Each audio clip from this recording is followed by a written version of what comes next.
Well, good evening, everybody. It's a pleasure to be back. George Morgan here at your service. It's PSGL, it's Wednesday night, it's Spain tonight as well. Lots on the table, lots of battling. The title contest is still alive and kicking. And Jack, it's only taken us 10 rounds. We're on the 11th. It's all to play for. Boromant goes on the inside and takes the lead on the final lap of the race. Now it's side by side between Boromant and Warner, but Boromant's got the inside. A guest star here in this phenomenal race. Cameron Dowd looking to take P2 in his very first PSGL F1 PC race. Incredible to say the least. You see that Putin still lead. 1.5 seconds. DRS is the name. Hello everybody, welcome back to PSGL. You are watching Tier 4. We are getting all set and ready to go racing on the streets of Azerbaijan. Now, the title can be wrapped up today. Today is a day where we can crown a champion. It's all a bit chaotic. Everything's changed around over the week. We will explain it all to you though after we come back. We're going to right now though take a look at the highlights of last week and the 8 minutes of action that took place last time out, all combined into a little highlight for you guys to watch as per usual. 5 red lights and away we go very early, and it's a great start for the Alpine on the inside, but so far it looks like Emil Lundell is able to keep that lead. Felipe Sauz immediately on the outside was going to back off a little bit. He will likely drive a little bit more conservatively there, although he's already jumping to the inside. There's also a Tomás Kenny trying to have a look down the inside, but he hasn't gotten by just yet. The drivers on the softs have to now go on the attack, and you can see using a bit of ERS, tucking now in the slipstream and pulling alongside, and that should see the McLaren driver into turn number 1, moving ahead and taking third. So we might see one later down in the race as we see Tomás Kenny dropping back a little bit, but he's just been passed by true drivers in the main straight. Those are Alan Banasek and Tias. Oh, Tyus Korsman spinning around. Contact made between the three of them. They went 3-1 into turn number 1, and that is contact as Thomas Kenny and Tyus Korsman go spinning, and Alan Banasek losing a few places with that as well. But aside from that, the top 13 not really too far away from another. A lot of position changes that could be happening, and the one that seems most likely so for now is Will Gibson onto Mike Lang, and that's 3 men wide.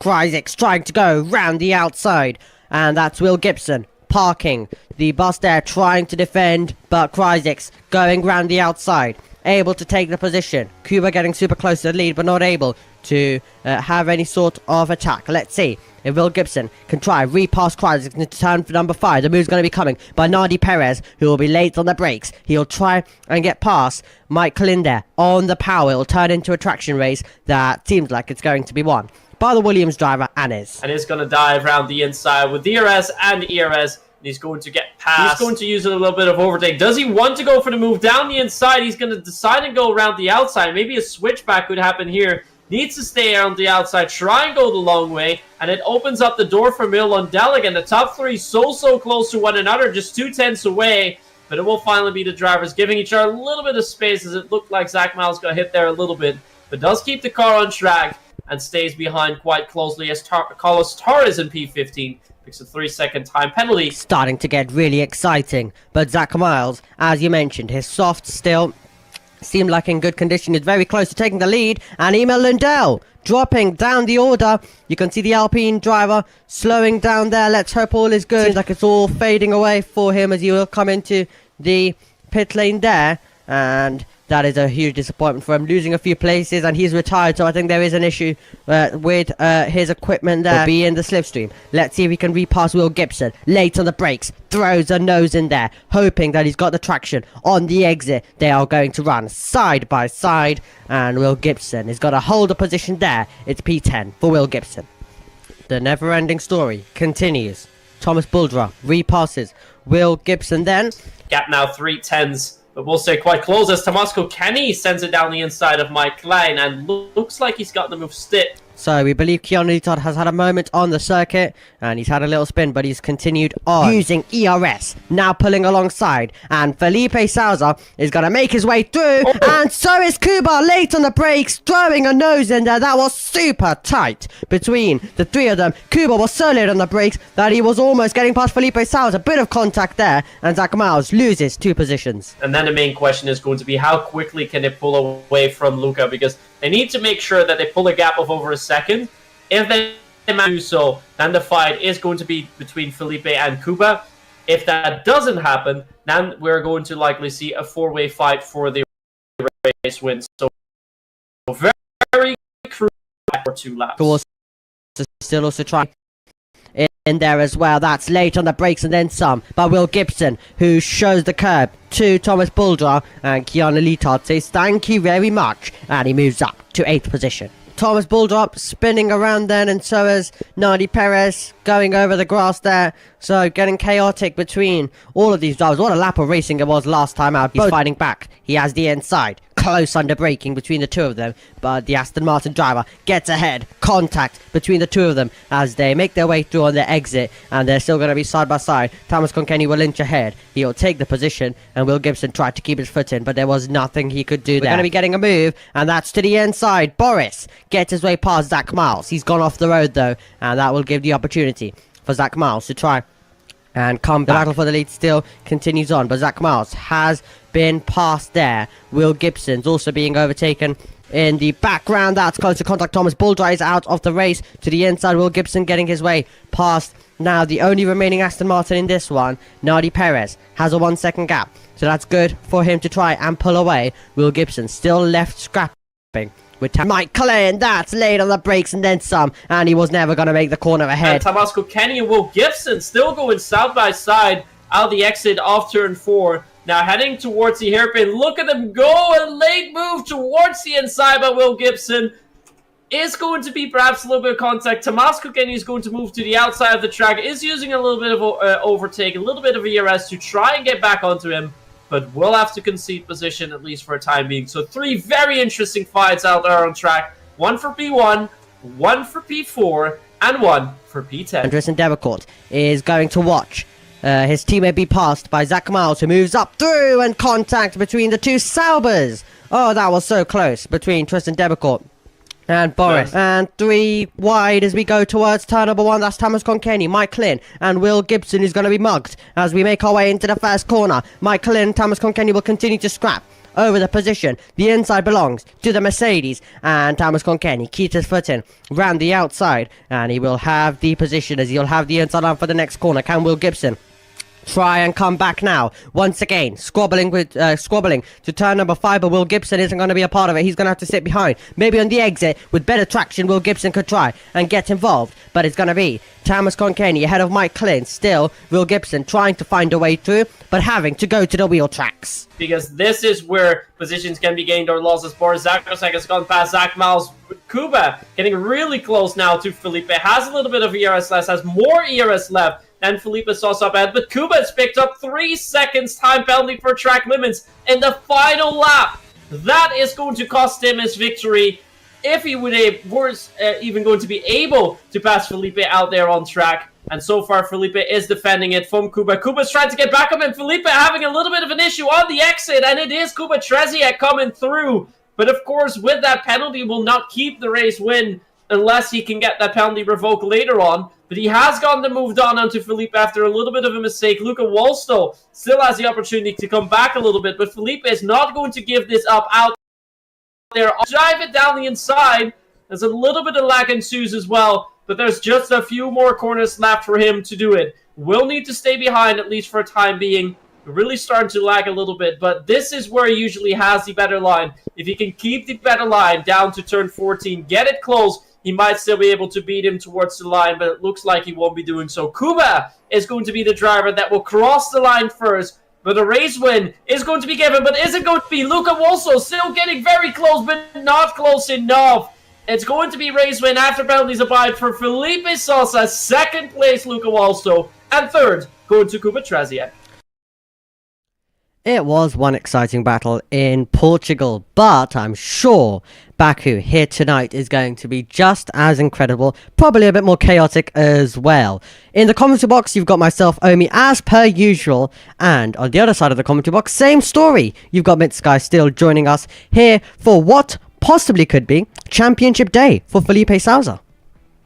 It could be Championship Day indeed for Felipe, and that's it's mainly because next week the race in Zandvoort has been cancelled due to the F1 esports that's going to be starting next week, which means that after tonight, instead of 3 races, we'll just have 2 races, which means that Felipe Sousa will have enough at a 35-point gap after this race. But if Luke doesn't win the race tonight, then 34 points would even be enough, because if they do end up on the same amount of points, then Luke can't get the same amount of wins that Felipe already has with 4 to his name. So realistically, what Felipe needs to do tonight, he needs to outscore Luke by 7 points, because he has a 27-point lead in the championship.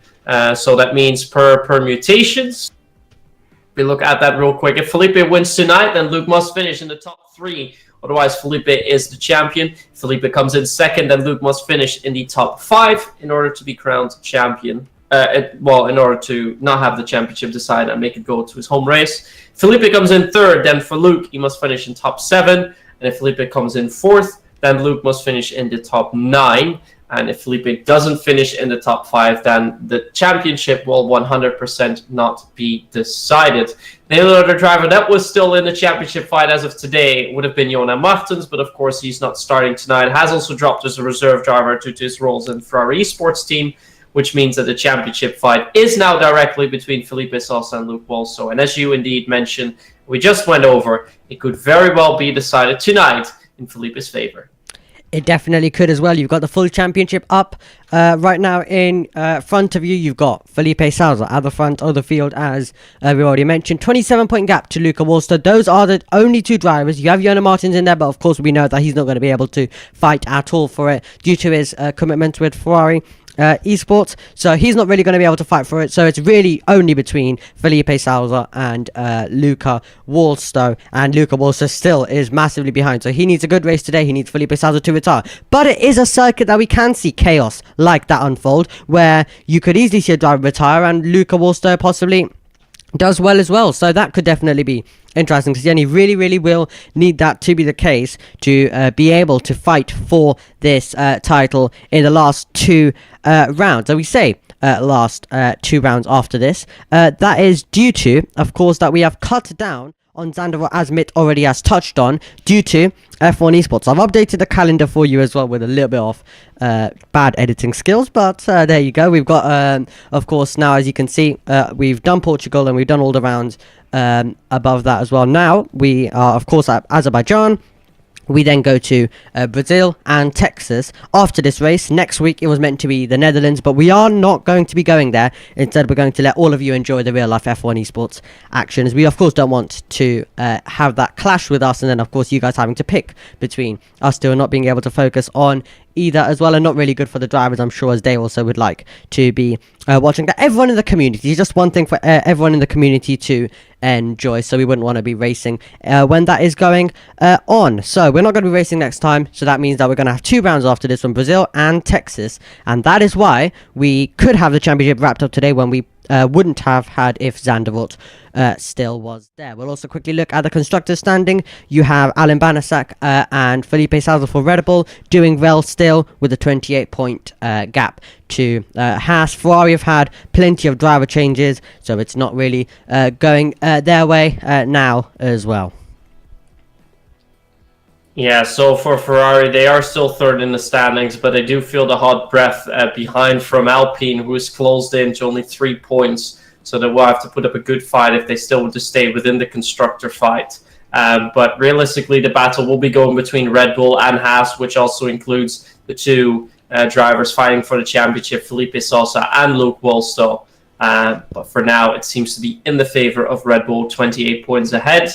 They could, again, technically seal the deal here tonight if they put up pretty much a perfect score, and Haas doesn't score any points. But I think it's more realistic that the constructor battle is going to be fought out in 2 weeks in Brazil, as where the real championship, the Drivers' Championship, will either be decided tonight or next race, likely.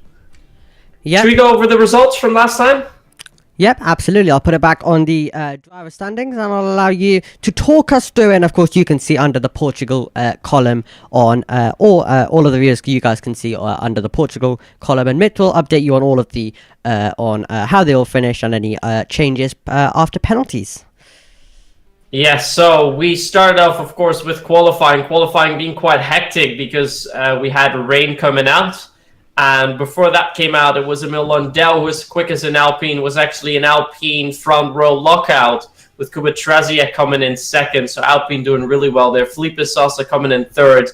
Another championship competitor, Luke Wallstow, was sixth. But then in the race, it was Felipe who had a great fight with Luke, just managed to hold him off, and he claimed that race win. Luke coming in second, and then there was a penalty for Kuba in third place, but that penalty did not change his position, so he keeps his podium place. Tristan Debecourt also keeps his fourth place, still stays the same. Zach Miles from fifth demoted to eighth. Boris Zakosek from sixth stayed in sixth because Kryzix was moved up 2 places from seventh to fifth, and then completing the top 10 in seventh, Keanu Lito, ninth goes to Nadi Perez. And then finally, in 10th position, getting the final point, is Tamas Kokeni. So those are the full results for the race last time out. And it was fastest lap for T.S. Korsman, who finished outside the top 10. So that did not matter.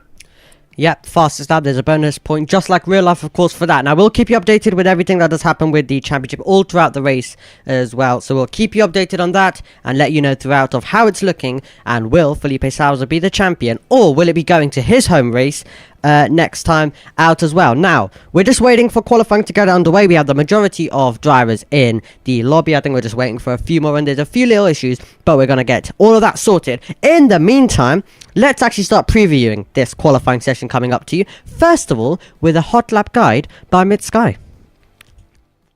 Here we go then for a lap around the Baku City Circuit. 20 turns, 6 kilometers and 3 meters, 3.73 miles. As we now head into the second corner. Break a little bit late here. Take a little bit of curb, especially, well, exactly you want to take as little curb as you possibly can before you go on the second straight. This is your first DRS zone. Break here about the 120 meter point. Take a bit of curb. Good. You can gain as try as you can. Get a good exit there as you speed up your way towards the end of the first section. As we see here, keep it close there. Miss the curbs on the right as we now make our way towards the castle section, the infamous castle section, where we had the Charles Leclerc moment, the I am stupid, which we will see here on the left. As we head into fifth, break back to third, just missing out on the wall there, very close. Keep it close on the inner wall, take a bit more curve there, make sure you don't cross the line, that will invalidate your lap. As we now make our way towards the third and final sector. First, one more hard braking zone, downhill, make sure you brake early enough. When you see the curbs, hit the brakes. Then, take not too much curb again, good exit there. Make your way down to the 100 meter mark, go for some braking. Third, and onto the exit, onto the back straight. Now this is the longest flat out section of the track, 2 kilometers and 10 meters to be exact. So we also make our way to the second DRS zone, the detection at turn 20, which was there at the zone at the start finish straight. And this was for you then a lap around the Baku City Circuit. So as you can see, this is the circuit that the drivers are tackling today. 6 kilometers, 3.7 miles, 20 turns.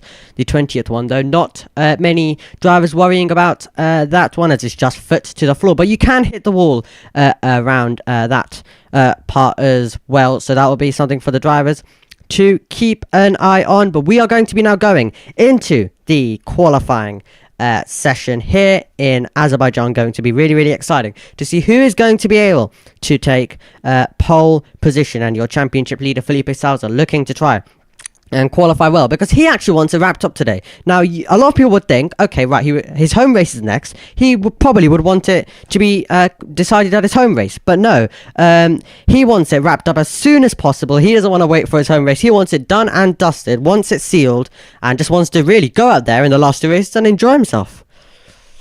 Yeah, it does seem like he will indeed want to, seal the deal tonight.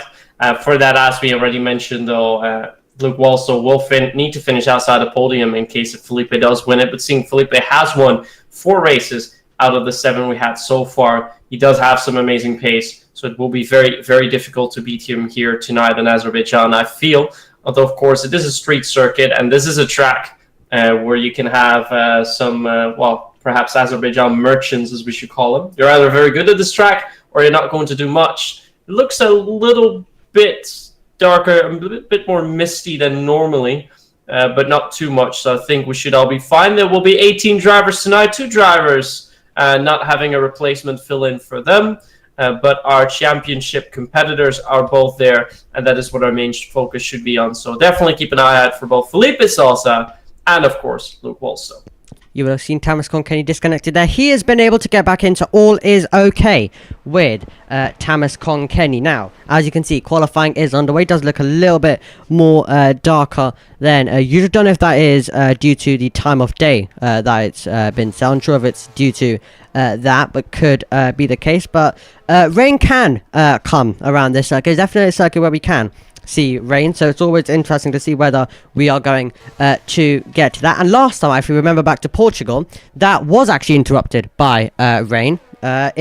We only were able to do around 10 minutes of the qualifying session, and around the 8-minute mark the rain started coming, and that was it.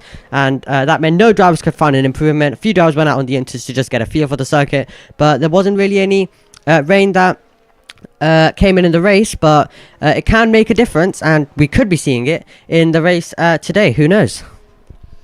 Yeah, we could most definitely see it indeed, as you mentioned. I think if we look at the skies for now, I think for qualifying we should be fine, of course, for the race. We don't know what is going to happen. Maybe some of the drivers will share some information about it, but what's usually quite likely here is that drivers are going to pick up in-game penalties, being pushed positions back here in qualifying. So a lobby restart might be on the cards, and that would mean that we have a better idea of what is going to be happening in regards to the weather. We will, of course, have 26 laps, if I remember that correctly. So fairly decent race, 50% race distance, and it looks like one of the Zaubers is going to be the first driver to start. They're now making their way around to the end of the second sector, and after that they're going to start the long straight, the longest flat-out section of any track, really, 2 kilometers and 10 meters long, and he is about to enter that, has entered that already. He's about to come to turn 20 and start his lap. We're going to actually ride on board with him, Myth, and we're actually going to let you talk over it. All right, well, so here we have Tristan Debicor, who's making his way down the start-finish straight. Now, we saw in F3 that the pole lap time was a 1:38.4, so I think the drivers will be coming fairly close to that. Although we did see that the pole over there was gone by over 2:10s, as we see Tristan go a little bit wide in turn 2. I think we could see some 38.6 and 7s, especially later on in the session. Perhaps for the first runs, an 8 or a 9 would be about the most that we can get. Especially, that was a tap to the wall for Tristan Debicor. It does not look like he has any visual damage. He is still continuing with the lap, so he does want to set a banker time, but so far not the most ideal start to his first flying. That really is not ideal for him indeed, so we will look further back, and we don't have to look too much further back because his teammate getting the slipstream there as well. You'll be getting it on the main straight, but whether he can keep the car under control is going to be another story to that. And you can see Boris also fighting away with the car right before the castle section as he now puts foot to the floor then, and will make his way towards the end of this lap. It's some very challenging corners coming up for all of the drivers as we will make our way then down into the braking zone. A wide line is going to be very crucial to this part, and then getting on the power, get a good run, get a good exit, and then you get, this is the last braking zone of the circuit because you're flat to the floor after this through the sweepers, and then you're making your way after the sweepers through turn number 20, and you can see we're about to go through it, but that doesn't matter for the drivers. This is turn number 20, doesn't really matter because it's absolutely, you're barely having to turn the car, and you're just now waiting for the line to come and to be able to set the time. Well, first we'll see his teammate Tristan Debecourt over the line. He's ahead of Boris. Here's Jane Tripkov. He'll be pushing on in a tiny bit, and Zach Miles has gone over the line. He's gone ahead of both Sauber drivers. He is going to be one to watch. We've seen a lot in the Discord chats as well, and on his Twitter or X now as well, that he's looking very, very quick. So it'll be interesting to see how he does get on in this session. You have Tyus Korsman slotting in to second. You have Daniel Gottschalk in third. So keep an eye on Zach Miles in this session. He could definitely be a driver who's near the front. Yeah, I'm currently looking at what Felipe is doing. It looks like he is about a 10th quicker than Tristan Debecourt was at the end of the second sector. So he should slot in round around in between, but looks like he lost a little bit of time on the exit on the long back straight as Linus Donovan beats his lap time and goes into fourth. Luke Walsall's just behind Felipe for the time being, but none of the drivers have been able to beat the 138 barrier just yet. Although I do think most of the drivers are just getting a lap on the board now before they're really going to go all out, try to risk it a little bit more, and see if they can shave a couple of tenths extra off, because track evolution is going to be very, very key here out there on this track. But so far, Zach Miles, who's quickest, but two other drivers come very close to him. Those are Thies Korsman and Emil Lundell. Indeed, and Thies Korsman, of course, qualified third in Australia, looking to once again be at the front of the field in a qualifying session. That was the best that he has been able to do all season long.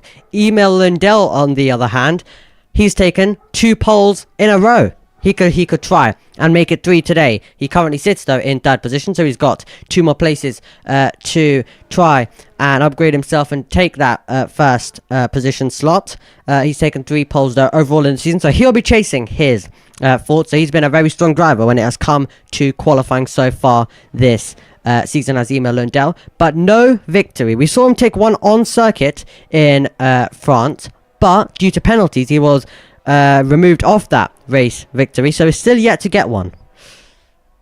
Is still yet to get one, but he's one of the drivers that have been stepping up a little bit more lately, so definitely a competitor we should be keeping an eye on, and I think also a little bit of a benchmark set lap time. So for doing 39 ones and seeing Emil up on front, that means that the drivers that have come close to him really have put in a very, very good banker lap. I'm currently seeing what Kryzix is doing, because he's the only driver out on track currently on a hot lap. And in the second sector, he seems to be quite a bit off. He seems to be about 4 tenths off of the lap time that we saw Tristan Debecourt do. So there should be about the time that Sparky is on the board at 39.7. So I don't think he is going to be coming all too close to the pole lap times. Jane Tripkov's currently out on track also. He's currently in the middle of sector 2 as he's preparing his Mercedes for his first run. Tomasko Kenny is still in the pits. Indeed, we see Kryzix come across the line just behind Sparky, only 9 thousandths of a second.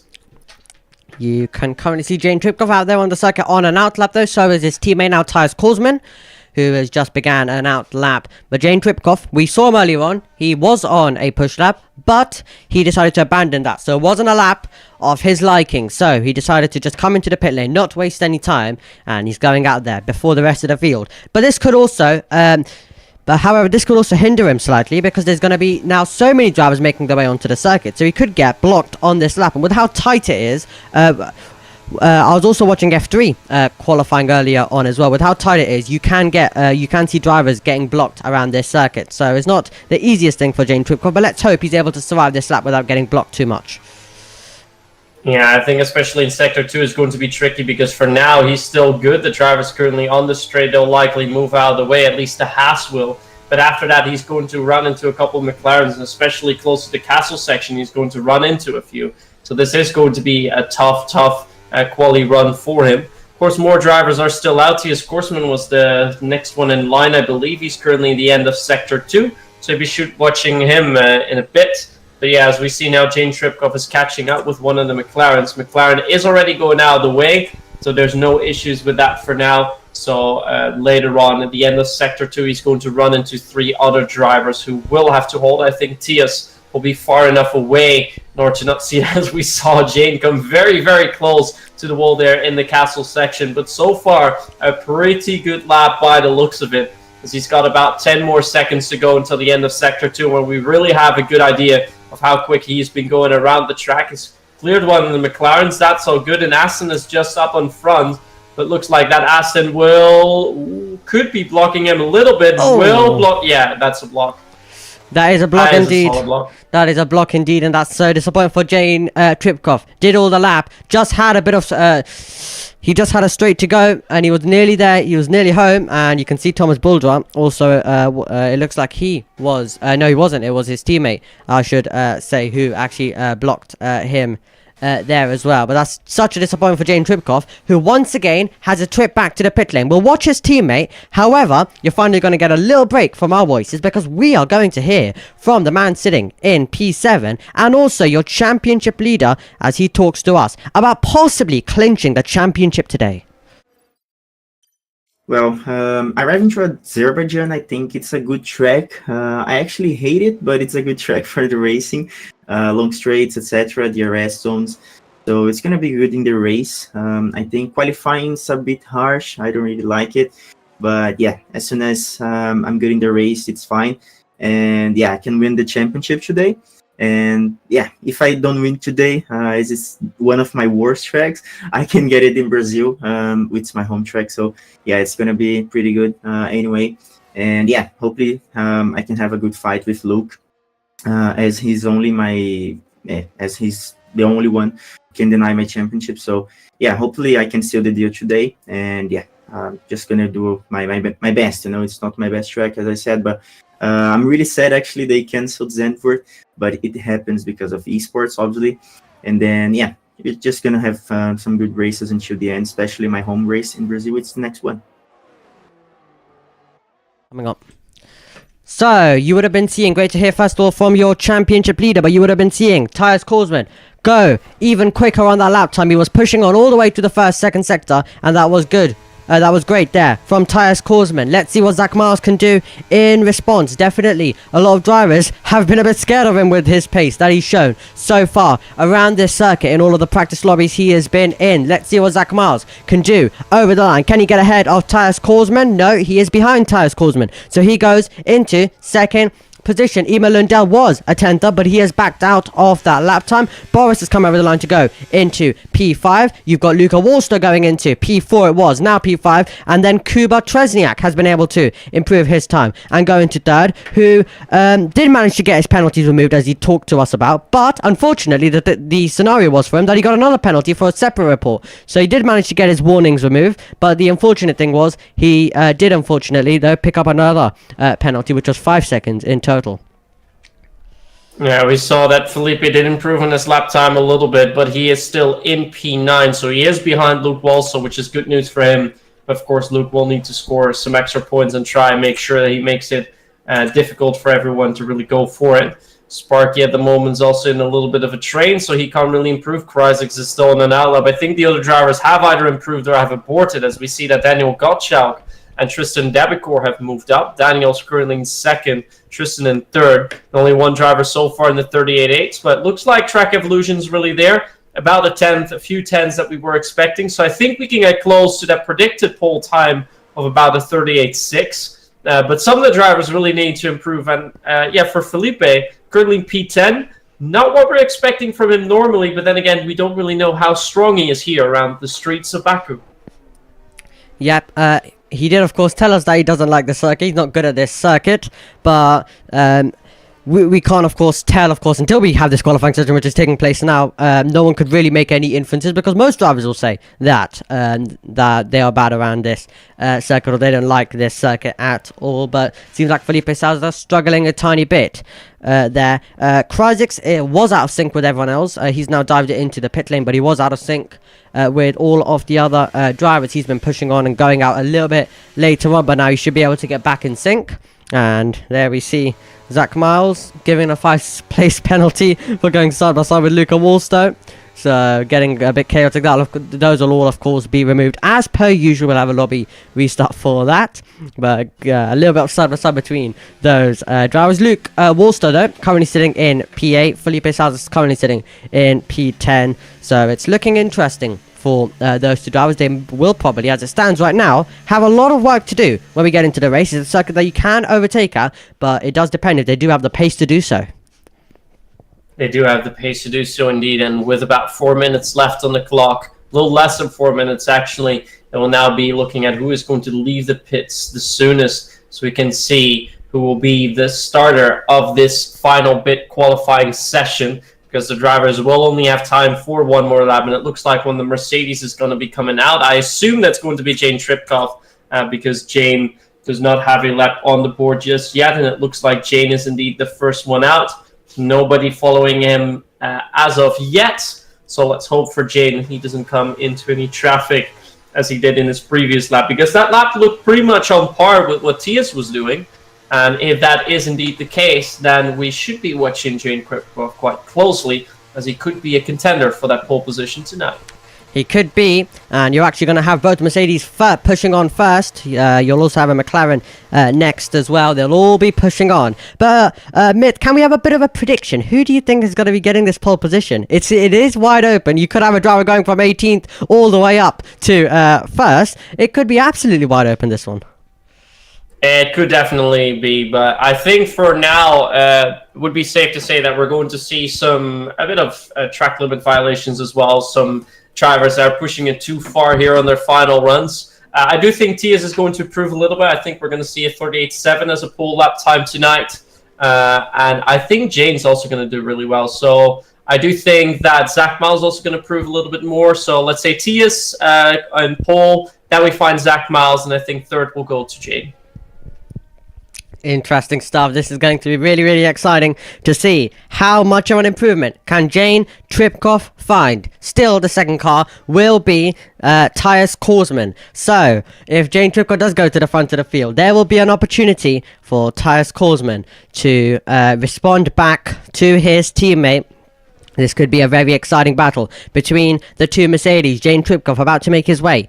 As Krajic's picks up a 5-place grid penalty, all will be removed, though. You can see they're all very close on the mini-map at certain parts of the track. You can see that at the castle section, especially a lot of drivers very, very close to each other, as we expect in qualifying. So, those penalties will be removed. Jane Tripkov, though, has absolutely a clean road ahead of him. No slipstream, but at least he's got a clean road compared to what he had on the last run in run 2. Let's see in run 3. It is going to be his one and only lap that he's going to get in this session, as he makes his way down towards turn number 1. That's Jane Tripkov, and that is going to be close to the wall. Thomas Wald also picks up a penalty, but as I mentioned, those will all be removed, so that is all okay. Still pushing on is Jane Tripkov. He needs to try and make sure that this lap counts. He needs to push it to the limit, but at the same time, he does need to make sure it counts to get himself a good position in this race. Down towards turn 3 now goes Jane Tripkov. Gets the braking point sorted, goes up to the wall and trying to maximize his lap time, as let's see, what is he going to set in the first sector? Will Jane Tripkov? More penalties coming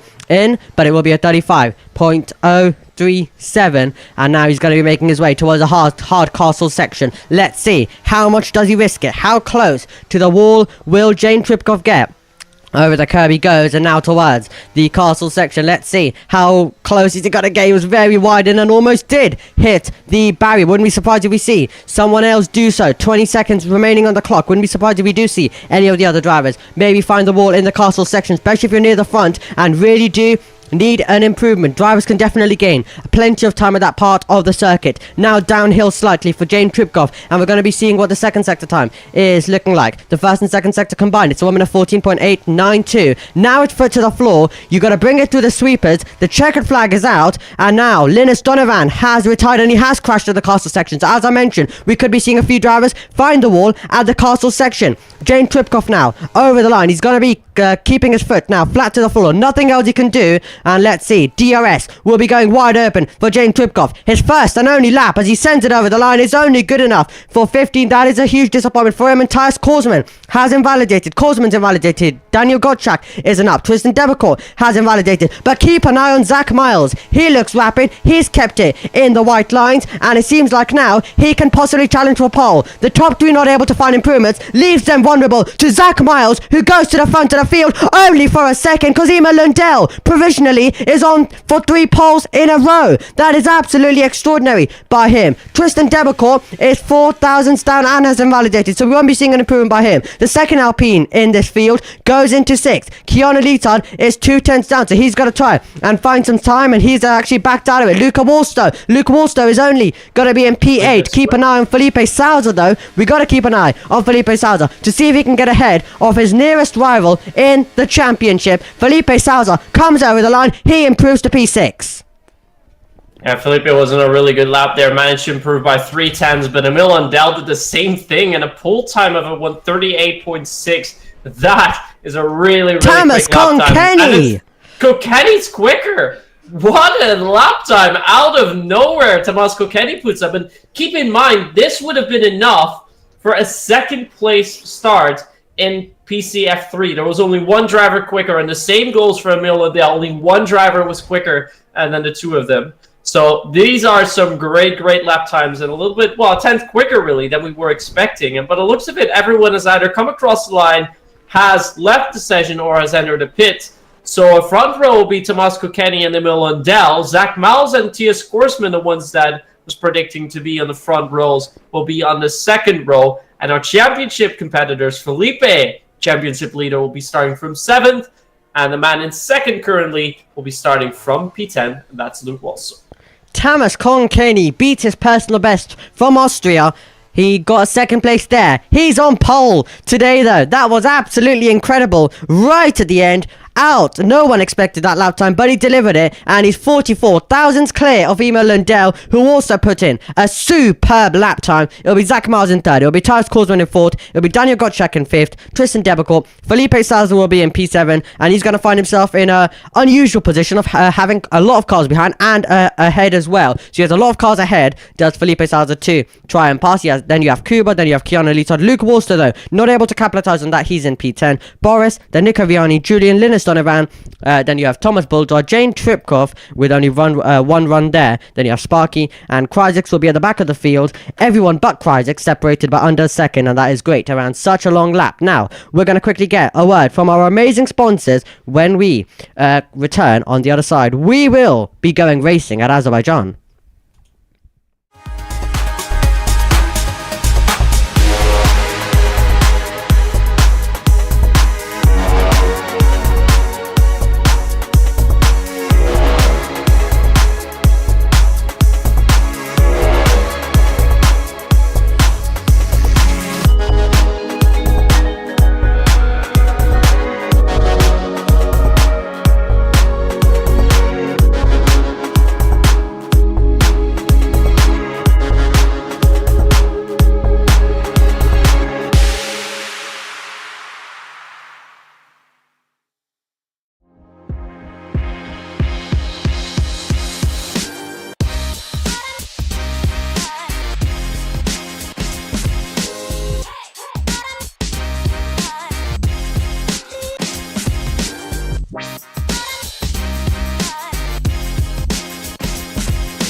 Welcome back then. Big thank you to our amazing sponsors at SRC and, of course, GT Omega. You can see the chair right next to me. Such an amazing chair it is. Now, lobby restart taking place as we saw many penalties coming in. Lobby restart, of course, taking place. So we're going to stay in the same lobby. Of course, that's just quicker. We'll go back to the loading screen. We'll set the race up once again. But the only crucial thing we take away from when we load into it is the weather. And from the looks of it, at least for the start, it's going to be dry. Yeah, it looks very dry. It's quite sunny. There's a little bit of clouds on the horizon, but none that really seem to be carrying any rain in them. So I think we're going to have a dry race throughout. 26 laps we're going to see today, but more crucial, the championship fight that we're zooming in on. Our man who wants to take the title tonight starts in P7, will need to improve a couple of positions in order to put him in a championship winning position. But his main competitor starting in P10 means that if he can surprise the other drivers with a great strategy and put himself on the podium, it's very, very likely they could take the title tonight. Although it looks like, for now at least, there's a couple of drivers that are quicker than him. So I think it will be tough, at least based on what we've seen in qualifying, for Felipe to clinch the title tonight. Absolutely, it is going to be a tough ask for him to do it today, so it seems like it will go, whether he wants it or not, to his home race as well. But that will be incredible, though, for us as well, just watching it, really, and all of the viewers, of course, winning it at his home race. And when he does win it at his home race, even though he wants it wrapped up as soon as possible, he will also still be very happy, and the extra emotion will definitely be coming in as well. But he's been absolutely phenomenal. And as I mentioned this last week, I'll mention it again for any of you who weren't joining us. He's really he really enjoys and really likes the lobby restart that take place, because you're of course able to have it set up for qualifying, and then you're able to change it up for the race as well. And it's not just Felipe, it's many drivers who definitely do like this as well, but, as that means that you're able to maximize the qualifying and then the race, because the setups can be very different. Yeah, setups can be very different. Of course, in the real world F1, this is not allowed. You enter Parc Fermé in the qualifying session, at least. I'm not sure. It's after a qualifying session, right? Really? Not 100% sure how it works, because I believe you are able to make some changes between Q1, 2, and 3, but it's only if you go through it, right? It's basically before qualifying starts, so before Q1 starts. So after practice, you get all of the practice 1, practice 2, practice 3 to all change that, and then when the car goes out on qualifying, you can't make any changes after that.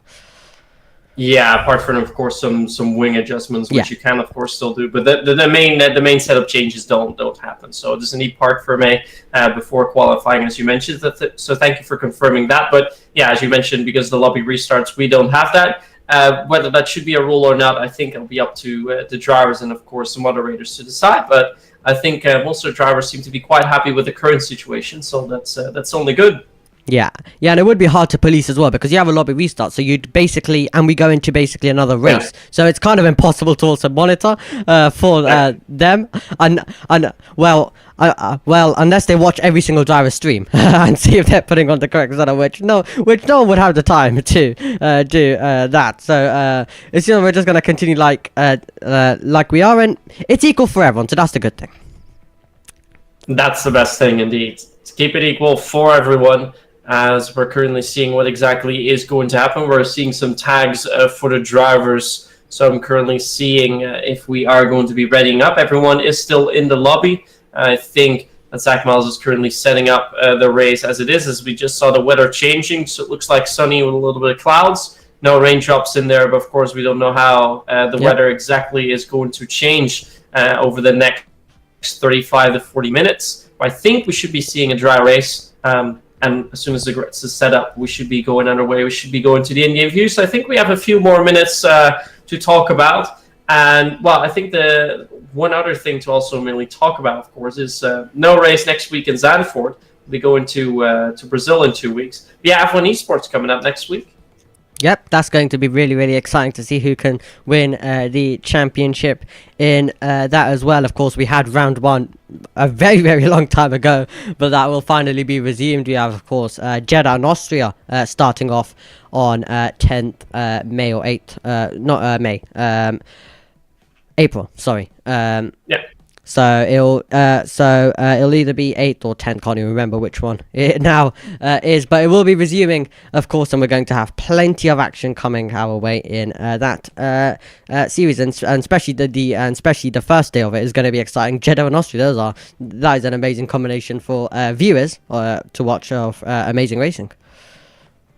Yes, definitely, and let's not forget that there's one driver that is here in our PCF4 tier who has dropped to the reserve driver role that does have a role within the F1 Esports, so a huge shout out to Jona Martens, currently still third in the standings, but of course had to already leave the last 2 races aside, has also dropped from the Ferrari seat he's had here to the reserve driver seat due to his duties for F1 Esports, but I believe he's pretty good at doing car setups, isn't he? Yeah, absolutely as well.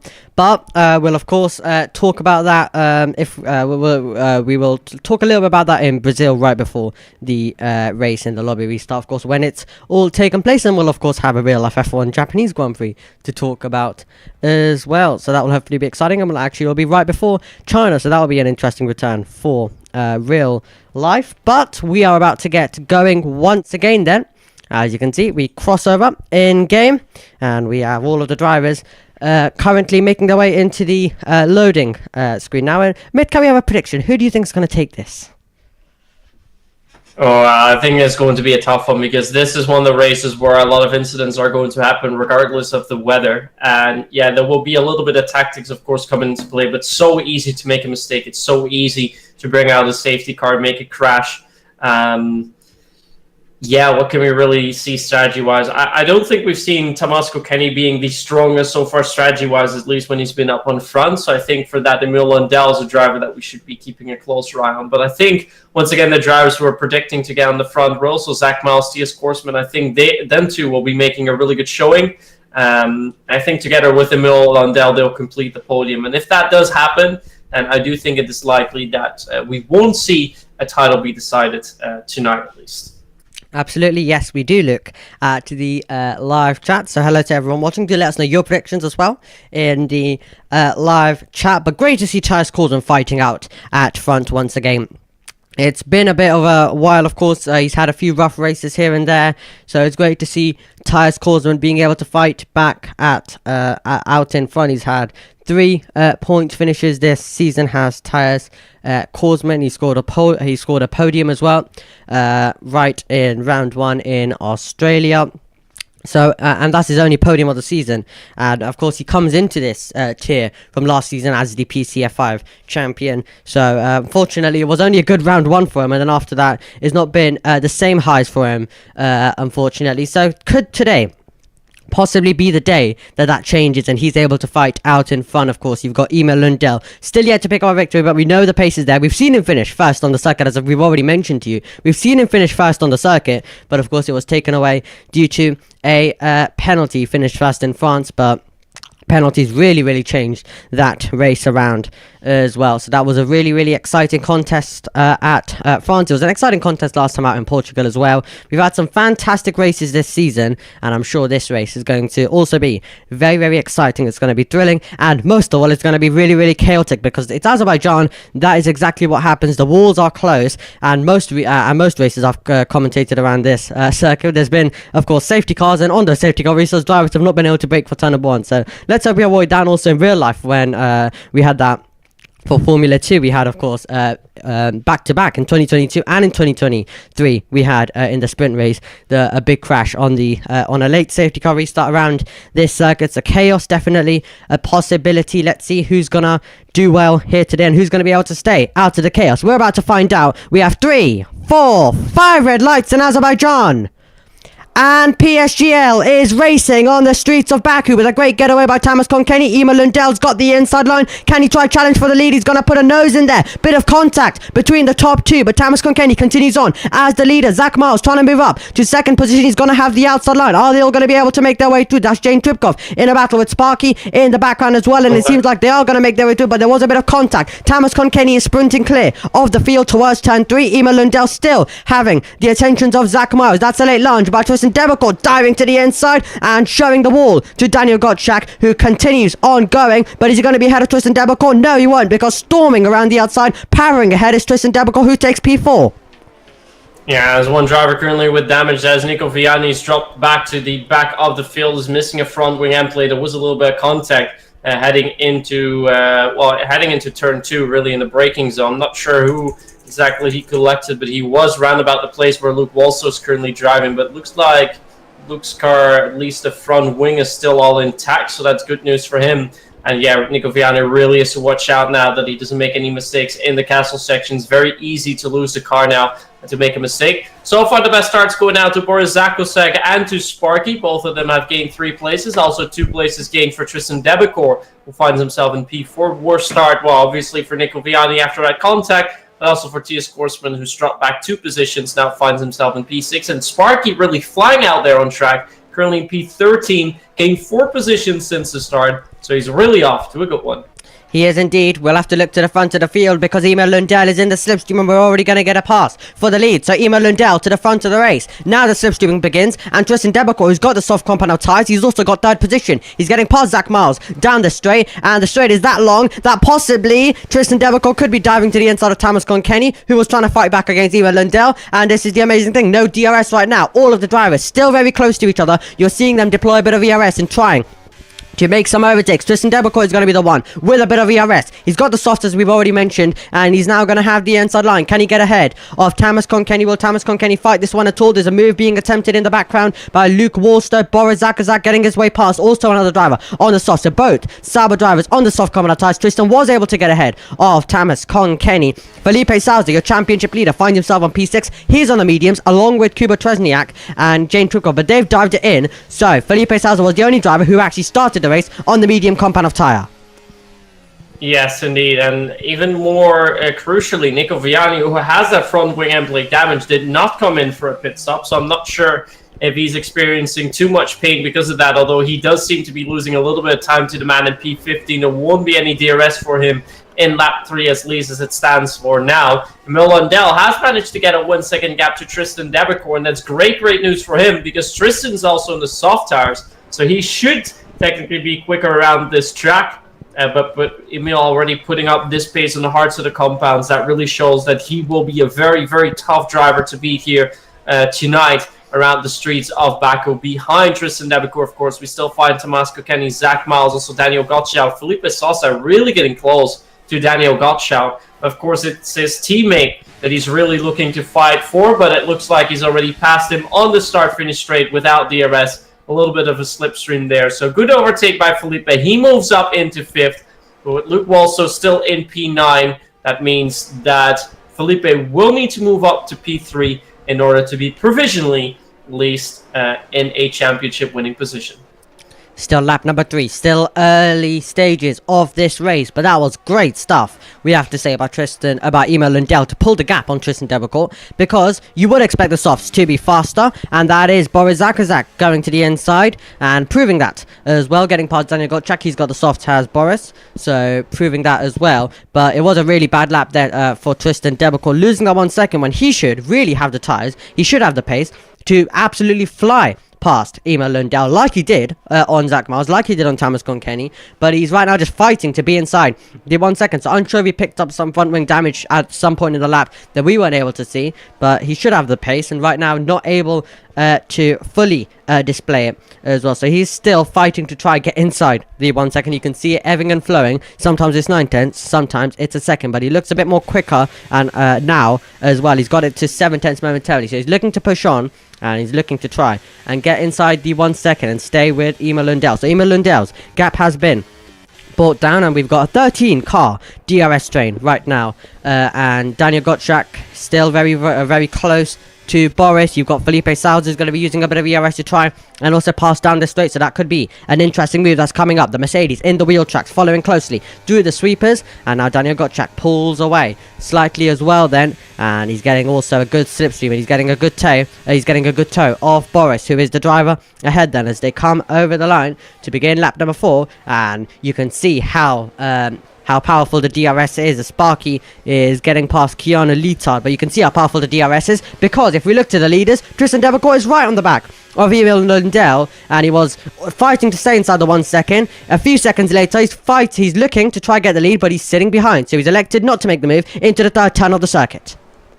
Yeah, I think he's just crucially waiting for the next start-finish straight, as we do see Sparky go with the overtake onto Luke Wall, so that bumps him back down into P10, which once again is good news for Felipe. That means that he only needs to get one more position in order to be technically in a championship winning position. So far has been having pretty decent pace on those set of medium compound tires. And yeah, the bad news for Luke Walso is that Sparky is 1.6 seconds behind Tias Korsman in P8, which means that there will be no DRS unless they close the gap. And that is not an easy one to close since they need 6/10s, but of course he does have the tire advantage still a little bit so is already managing to bring that lap time down a little bit. Felipe really starting to zone in onto Zach Miles. That gap less than 3/10 now. But I think Emil Lundell has to keep a good eye out behind because Tristan Debecourt, I think, is preparing for an overtake on the start-finish straight.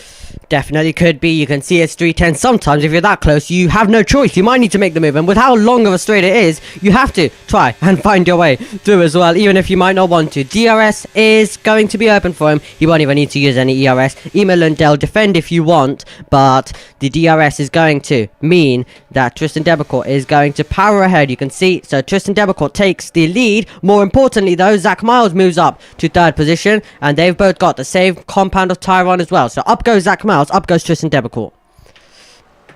Yeah, and again we see that Luke Walso is falling outside of DRS range of Sparky, so that's not good news for Luke. He has now managed to move back in. I think Sparky made a little bit of a mistake into turn 1, but looks like Luke Walso does not have the race pace here on the hard-setter compounds, and that's bad news for him, because if he falls outside DRS range and the driver's behind, he will just be a sitting duck to, and he's going to fall down the order more and more and more and more. And for Felipe, it's going to become easier and easier and easier in order to move up a few more positions and try to get the title tonight. But we have yellow in sector 1. That is Kryzix. I think Kryzix has just overshot slightly.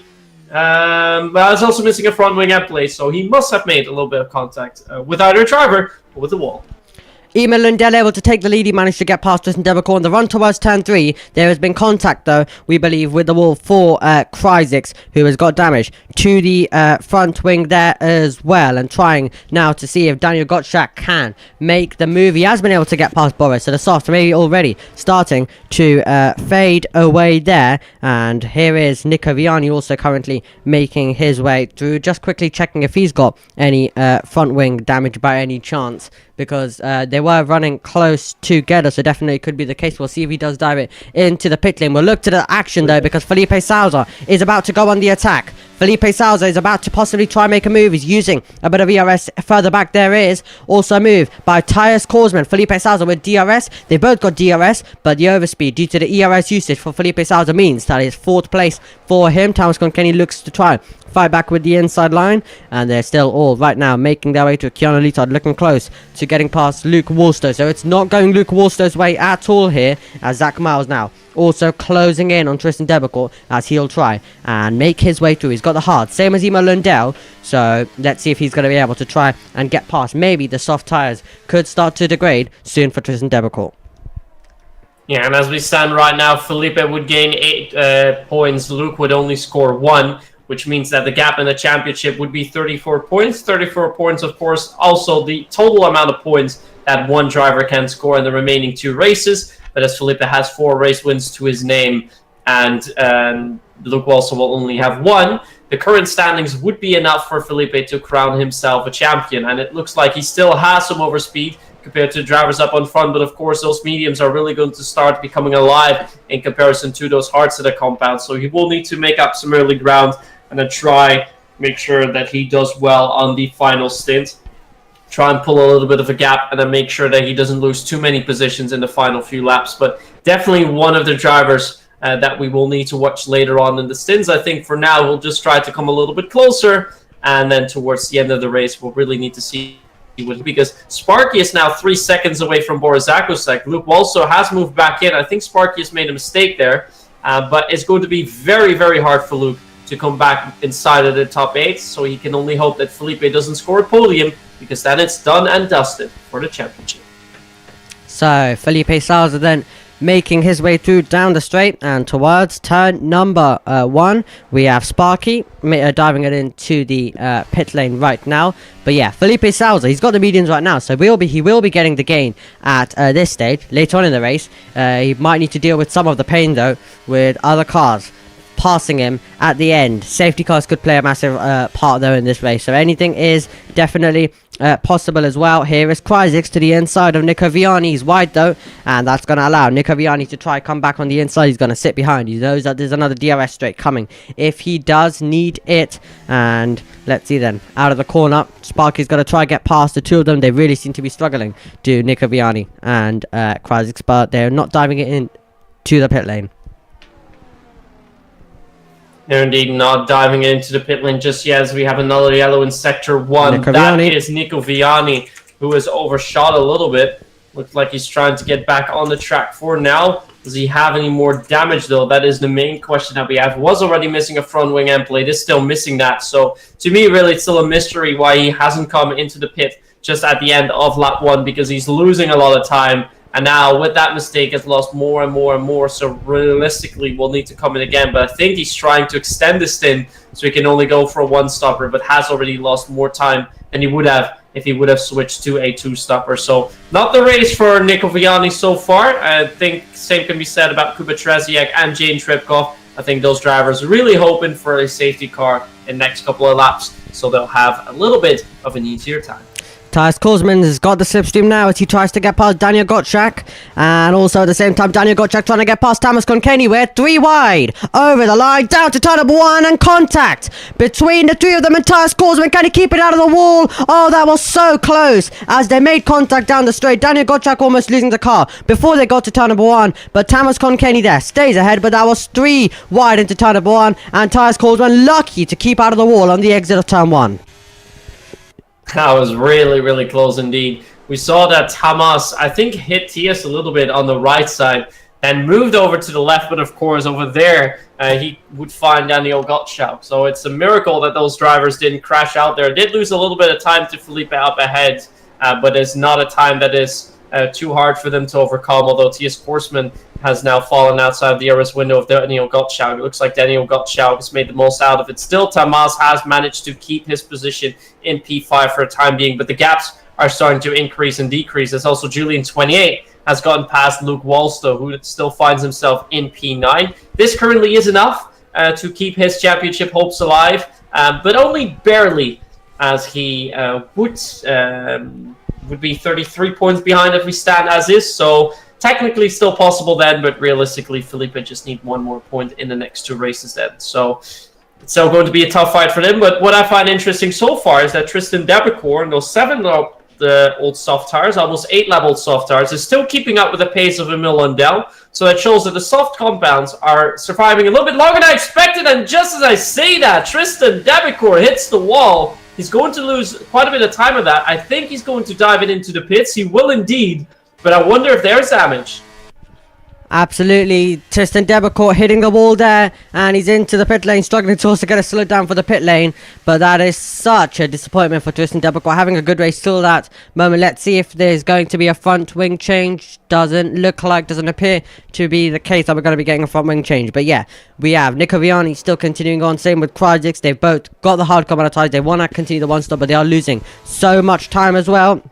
And that is a pass for Daniel Gottschalk out of the slipstream, getting past Thomas Konkani. Felipe Sousa still running very nicely, was close to getting past Zach Miles, but now you'll be very close to getting past Zach Miles and Emil Lundell, because those are the 2 cars that are currently ahead of him. Then you've got the battle for P4, which includes Daniel Gottschalk, Thomas Konkani, and Tyus Korsman, still lucky to be in this contest with also his front wing and all car parts attached as well, because he it definitely did appear that he was making his way all the way into turn number 1 and into the wall at turn number 1, but he was lucky to just about keep out of it. Then a bit of a tap with Thomas Konkani as well to just about keep him inside a straight line. We've got yellow flags out once again, and is that Nico Viani once again? It is Nico Viani once again. Same part of the circuit that it happened earlier on for him. We've of course seen a few pit stops, both Sauber drivers 11th and 12th, your net race leaders right now, when everyone else pits,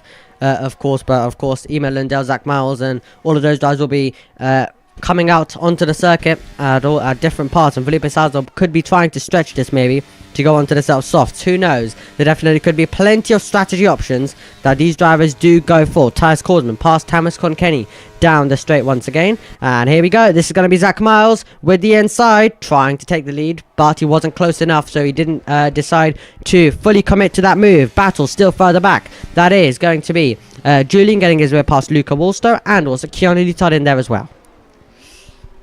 Yeah, and it looks like the top 3 has managed to create a gap, a little bit of a gap for themselves, as Daniel Gottschalk is outside the DRS range. Zach Miles moving out of the slipstream there, not wanting to go for the overtake onto Emil Lundell. But we have to see what kind of strategy the drivers are going to do, because it looks like Tristan Debicor, Boris Dagos, and Sparky running on those mediums already might have to go for a second pit stop, and that could mean that they're hoping for a safety car session. We're now 10 laps in, almost half race distance. A couple more laps, of course, before we reach that. But we haven't seen a safety car yet. Have seen a couple of yellow flags. So it really is waiting until the end of a stint, which is what we're seeing now, before drivers could start to make a little bit of a mistake with the tires falling off. And I think some of these drivers are really waiting for that and hoping they get a safety car session, so that because of that, they can potentially make a change to their strategy that could help them gain a couple extra positions. That could indeed them. Still, they're all pushing on. You can see the speed of all of the cars making their way through, pushing around this circuit. Any second you could have a yellow. Any second you could have a safety car around this circuit. The walls are close, and we do see a lot of mistake by the drivers. So we can usually get a lot of.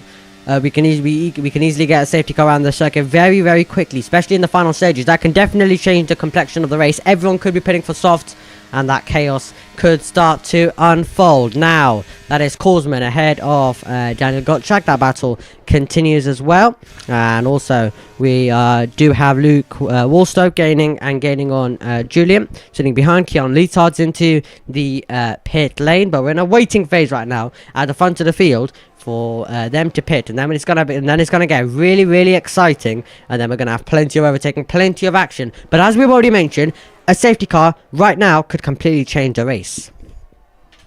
It could definitely change the race completely, but if we see the pace that Tristan Debicor has currently, all the drivers that are going to be coming into the pits will be significantly behind him. So it's going to be tough to try and keep up with Tristan, and not knowing how long those mediums exactly are going to last, because it looks like Kubitrasiak and Jane Tripkov are still having pretty decent pace on those old set of mediums. So I'm not sure if Tristan is going to try and completely extend it towards the end of the race, although by seeing how everything is progressing, that might be not completely unthinkable. So far, strategy could definitely play a big role in this race. But yeah, if a safety car happens now, that would be less than ideal for Tristan, because that ruins his strategy. If the safety car is going to be happening after the pit stops, and of course, Tristan will strike gold. Yeah, absolutely. But then at the same time, if it's a bit more later on, near the end of the race, that could mean that everyone boxes for soft. So it could mean that you're in prime position once again. That's how quickly it can change around this circuit. As we've already mentioned, we could be about to get a change for second, because Felipe Souza is close. He's getting the slipstream down the straight, and he will be gaining with every meter. And is he going to be making the move down the straight? It seems like he's not going to do so. He has plenty of ERS, but he doesn't want to waste it to try and get through right now, and he backs off well before the braking zone to make sure that there is no risk of hitting the McLaren ahead, because the drivers can brake at different parts, and a moment like that can completely change the race for you, and especially for a man who wants the championship Raptor today. He's not interested in waiting a fortnight's time to confirm himself. He wants to do it right here, right now, with in the remainder of this race. He wants to win this title. It's going to be an exciting race, but as we mentioned, it can all change around in a few seconds around the circuit. 1 second he could be in position, the other second he could be outside the points. Yes, that's definitely the case for now, but look at Tristan Debicor flying around this track. Now 1.5 seconds behind Luke Wallstow before he can start to also overtake Julian and then try and close the gap to Tomas Kokeni. But really the gap towards the race leader is about 8 or 9 seconds, even though he has made the pit stop. So it shows how fast that early pit stop has been. And if he could go for a late pit stop onto the softs, I think the two-stopper might even be better for Tristan Debicor, seeing how much that fresher tires gain on your opponent. So very curious to see how his strategy is going to play out. Safety car. Safety car is out on the circuit, and we are assuming that someone has hit the wall with their front wing. So the safety car is out on the circuit, and we don't have any retirement, so that is all of a sudden. So I'm guessing someone's lost their front wing. Is it Linus Donovan who possibly could be missing a front wing? We can have a look. No. He is missing a front wing end plate, but yes, I'm not entirely. It's probably because of that, but that's a very, very easy safety car because no driver had really fully crashed or DNF'd or anything. But yeah, of course, the entire pack is going to be coming into the pits now. I think Tristan Debecour will likely do... Well, he could stay out and gain the race lead, but I'm not sure what would be the best for him now. For Felipe, I guess this is most ideal because he sees the hard runners coming a little bit sooner. He finds himself around the time that he would be coming in, so he should have an easier time towards the end of the race to make a good fight. And yes, for the rest, Luke Wolstow will be held up by Daniel Gottschalk a little bit in the pit lane, so he might drop back a little bit more. So some position changes could happen. And yeah, Tristan Debecour has come in, so his strategy hasn't paid off, but he seems to have some pretty good race pace. Felipe Sales has gone on to hards. So Felipe Sales is going to be on the hard compound of tyres. So that is interesting stuff there, of course, because of course he started on the mediums. So he's gone on to the set of the hards for has Felipe Salza there. So he could be losing a lot of positions off that restart, could put him a little bit vulnerable to other drivers passing him. But yeah, as we mentioned, we as Crysis has also put on these self-softs, so interesting stuff there. But as we mentioned, safety cars could completely change the race. It has changed the race. Tristan Debecour, who one moment was looking at leading this race with a good margin, now finds himself in ninth. Exactly what we were referring to. We mentioned it quite a bit in the race actually as well. But there you go. It can have a major impact on the race, and it has indeed. And for Felipe Salza, he's got the hard compound of tyres now on. We've got all 3 tyres in use. Everyone but Felipe Salza and Crysis on those mediums. Crysis is on the soft, Felipe on the hards. Yeah, as it stands right now, Felipe would here score 10 points. Luke Wolstow in P8 would score 3.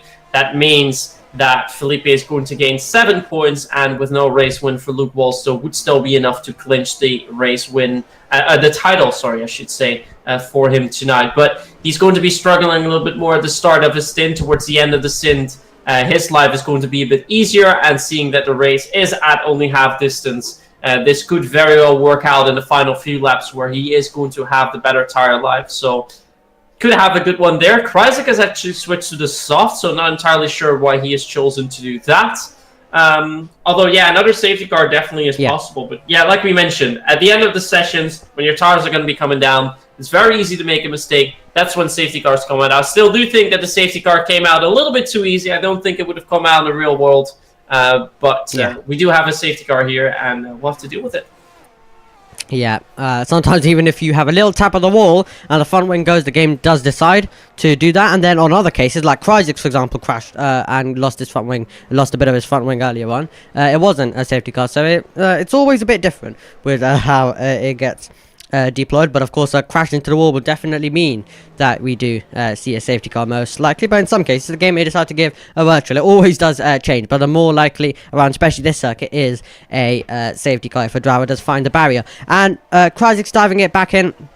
So I'm guessing what he was doing is he may have, on his first stint, had the same tyres as what he's about to go to. So he may have just put on a soft for one lap so he can bypass the rule of using 2 compound tyres, and now he can put on the mediums like the rest. It could also be the case. I mean, he only loses 1 position because of it, so that is not the end of the world for him. And he will have 1 lap fresher tires in the rest of the pack, so that's good news for him. I think we're going to be seeing the safety car come in at the end of this lap, though, seeing that the gaps are not too big, unless, of course, Kryzik takes too much time to get to the back of this pack. I think that should be all fine, though, and it means that at the start of lap 15, we will resume racing, and we'll need to see if Felipe can hold off the charging Daniel Gottschalk behind him, because so far as the standings are, it is looking pretty good for Felipe. It is indeed. So we're on the 14th tour out of 26 right now, and we are currently awaiting and getting ready for the restart to go racing once again around the Baku City circuit. And let's see how this one is going to finish. We've had an exciting race so far. It's also been a bit of a calm one at the same time, with plenty of action, but now we've got a safety car. Safety cars can breed safety cars. We can get plenty more chaos as well easily around the circuit, so it can all very quickly change around for all of these drivers. Safety car is going to be ending, so we're going to be getting Emil Lundell. It will be over to him when he wants to take us back. The field will be bunching up. Crysis will be able to get onto the back of the field, and we're about to go racing once again here at Baku with the field very close. We've seen some very chaotic restarts here in the past where cars have gone off the road as well due to the hard braking zone at turn number 1. Let's see how they're going to fare now. And Emil Lundell, the leader, Felipe Sal's on the hard. Let's see how many positions he will lose. Can anyone attack him like Daniel Gottschalk and Tyus Korsman, all following closely? And we are racing once again here at Baku. Emil Lundell seems like he's judged that restart to perfection. He's going to have the lead into turn number 1. The moves are going to be coming behind it. That's going to be late on the brakes by Thomas Konkenny as he tries to get past Julian. He's going to throw a nose in there. Julian will keep his foot in, and they're still going to be side by side. As in the background we also see Sparky trying to get past Thomas Buldra, but they're all going to make their way through the opening few corners cleanly, luckily, and there'll be some opportunities for some drivers to attempt some moves into turn number 3. So far, so good. So far, all clean, as it looks like Felipe is starting to get a little bit of gap to Daniel Gottschalk already. So that is good news for Felipe, who in his turn is about 4 tenths, almost 5 tenths now away from Zach Miles in P2. Luke Walsall still finds himself in P8, but the gaps for the drivers around him being a little bit closer to one another. As Linus Donovan has just overtaken Train Chepkov, is having a pretty good fight with him, actually, as they're tussling places. Nico Viani actually just gets past them. So it looks like them fighting really is 2 ducks fighting for a bone, and the third one stealing it away because Nico Viani has just gained 2 positions. Wow, that was incredible stuff. Nico Viani, tight stuff there, and Linus Donovan really fighting away with Jane Tripkov corner after turn 3, and they continue the scrap, and Nico Viani with a pinched line slightly to you guys would know, of course, as 3 goes Hamilton kind of as an attempted move as well, placing your car to get a good exit, and we are making our way onto the straight once more. Tyus Korsman looking close onto the back of Daniel Gottschalk. Let's see if we can try to have an attack. Who is going to be making the moves? There's a bit of a gap in the background as well, which could mean that Thomas Konkenny could be a little bit vulnerable. Here's Tyus Korsman trying to make a move there onto the back of Felipe Salza as well. This is going to get really tight into turn number 1. Tyus Korsman late on the brakes, moves up to P4. Good overtake, using a lot of overtake for it, but has managed to get past Daniel Gottschalk, and it looked like Tias has a little bit more race pace in comparison to the Haas driver, so he can now set his eyes onto the driver ahead of him. That is your championship leader, Felipe Salsa. But being on the softer set of compounds, Tias might have a bit of an easier time getting close to Felipe and perhaps even overtaking him, because to be honest, Felipe's exit at the end, at the start of sector 3, apologies. So the start of the long flat out section has not always been the best. And also having the harder set of compounds is going to make that a little bit harder for him and more difficult to defend against a charging Mercedes in the name of Tias Korsman. On the other hand, Luke Walsall still finds himself in the middle of a sandwich of Tomas Kokeni, Tristan Debicor. And for now, those gaps seem to stabilize. The only gap that really is starting to get close was the gap between Kubatrezi and Canolito. That has now up to 3 tenths about as well. But I think we should really keep our eye out for Tias Korsman, who I think wants to go for an overtake onto Felipe. He surely will be attempting that. Will Tias Korsman and the Mercedes driver about to try and get past Felipe Salza. Brilliant camera angles to show you how close the Mercedes is getting onto the back, and he's now going to be pulling alongside. Will Tyus Korsman, and he will be moving ahead. Will the Mercedes driver Felipe Salza pass there? We'll look over though to the leaders of Zach Miles, looking to try and get past Emil Lundell. He'll sit behind though into turn number 1. So great stuff by Korsman, able to get past Felipe Salza on that lap. We're on lap number 17 out of 26. The race going by very quickly, and this is going to be an amazing finish all the way till the end. And let's see how quickly, let's see if Felipe Salza is able to defend his positions. There will be many drivers who will be surely trying to attack, and it's Luke Walsall actually under a bit of pressure by Tristan Debicor. Jane Tripkov getting past Nico Viani as well, who's back into play after the safety car, so the safety car really helping him there as well. But lap 17 out of 26, all of the drivers still following very closely to each other, and we're going to be in for a really interesting race. There's a few moves, and that's Boris losing a few places as through goes. There's many drivers getting through, so that's Boris dropping down all the way, and it seems like he was ghosted there slightly as well. And he's got damage. Okay, so that's why. So he's hit the wall, and then he's been ghosted, and everyone's been able to say thank you very much and go past him. Yeah, he's missing a front wing end plate. I'm not sure if that happened in the fight with Kuba Trzeziak. We might hear a little bit more about that later on in the race, but that means for Boris Agosek that realistically all of his hopes for potential point finish have now been thrown out the window. But the man who's really on a charge so far is Tias Korsman. He's getting a great exit onto that long back straight. Again, finds himself within 2/10 of the driver up ahead. Last lap it was Felipe. This lap it is Zach Miles. And I think Tias really wants to go for an overtake here onto Zach Miles. Use that slipstream, use the DRS to try and get past. But also Zach Miles very close to Emil Lundell. So he will go by one. But will Tias also try and go for the move, or does he stay behind the Alpine driver? Stays behind, at least for a time being. But it looks like Tias has got some great pace. He is one of the drivers to look out for. And this could also be good news for Luke, because if these three manage to pull away too far from Felipe, make him fall out of the DRS window, and Felipe is going to be a sitting duck. Although for now, that is not something Felipe should be worried about, as the gap up ahead only 4/10. Emil Lundell still following very closely. Boris has retired. That is in the pit lane though, so all is okay. But when we do see a retirement, usually it means that we're getting a safety car, but no, that was in the pit lane. So everything is okay there. Felipe Sousa still running really well in P4, so that is great stuff by him. Daniel Gotchak not able to put the pressure as well. Teammate, of course, right now to Luke Wallstow. So let's see if the Hasses can try and work together a little bit. And can Daniel Gotchak try put some pressure on Felipe Sousa and at the same time try force Felipe Sousa a bit wide so he loses a few places. Does depend how much Luke Wallstow is thinking about that championship battle. We're on lap 18 out of 26, and yesterday when I actually talked to Felipe Sousa, he didn't even know that he could win the championship. It was actually me who informed him, so I don't even know if half of the drivers are aware, and if Luke Wallstow is even aware that Felipe Sousa can win the title today. But he can win the title indeed. Zach Mars is in the lead, Emil Lundell is in second, and they're so close to each other. Keep an eye on Tyus Korsman in this one, as we're going to go to the sweepers again, and Emil Lundell is about to take the lead. But can Tyus Korsman put some pressure on, as we are onto the straight, and Zach Miles is still side by side with Emil Lundell. You'll get Tyus Korsman getting a very good slipstream down the straight, so Emil Lundell will move ahead. Here comes Tyus Korsman now, but he's going to back out of it, so he wants to be the third car in the train. He's not interested to make a move, and we're seeing a 3-wide moment in the background, and that was Kuba trying to get past 3 cars. Sparky stays ahead. Thomas Bulldog still though battling with Kuba, who's going to the inside, and they'll remain wheel to wheel through turn number 3 there, and that was really close. It's through turn number 2, I should say, and that is Kuba who's going to be ahead.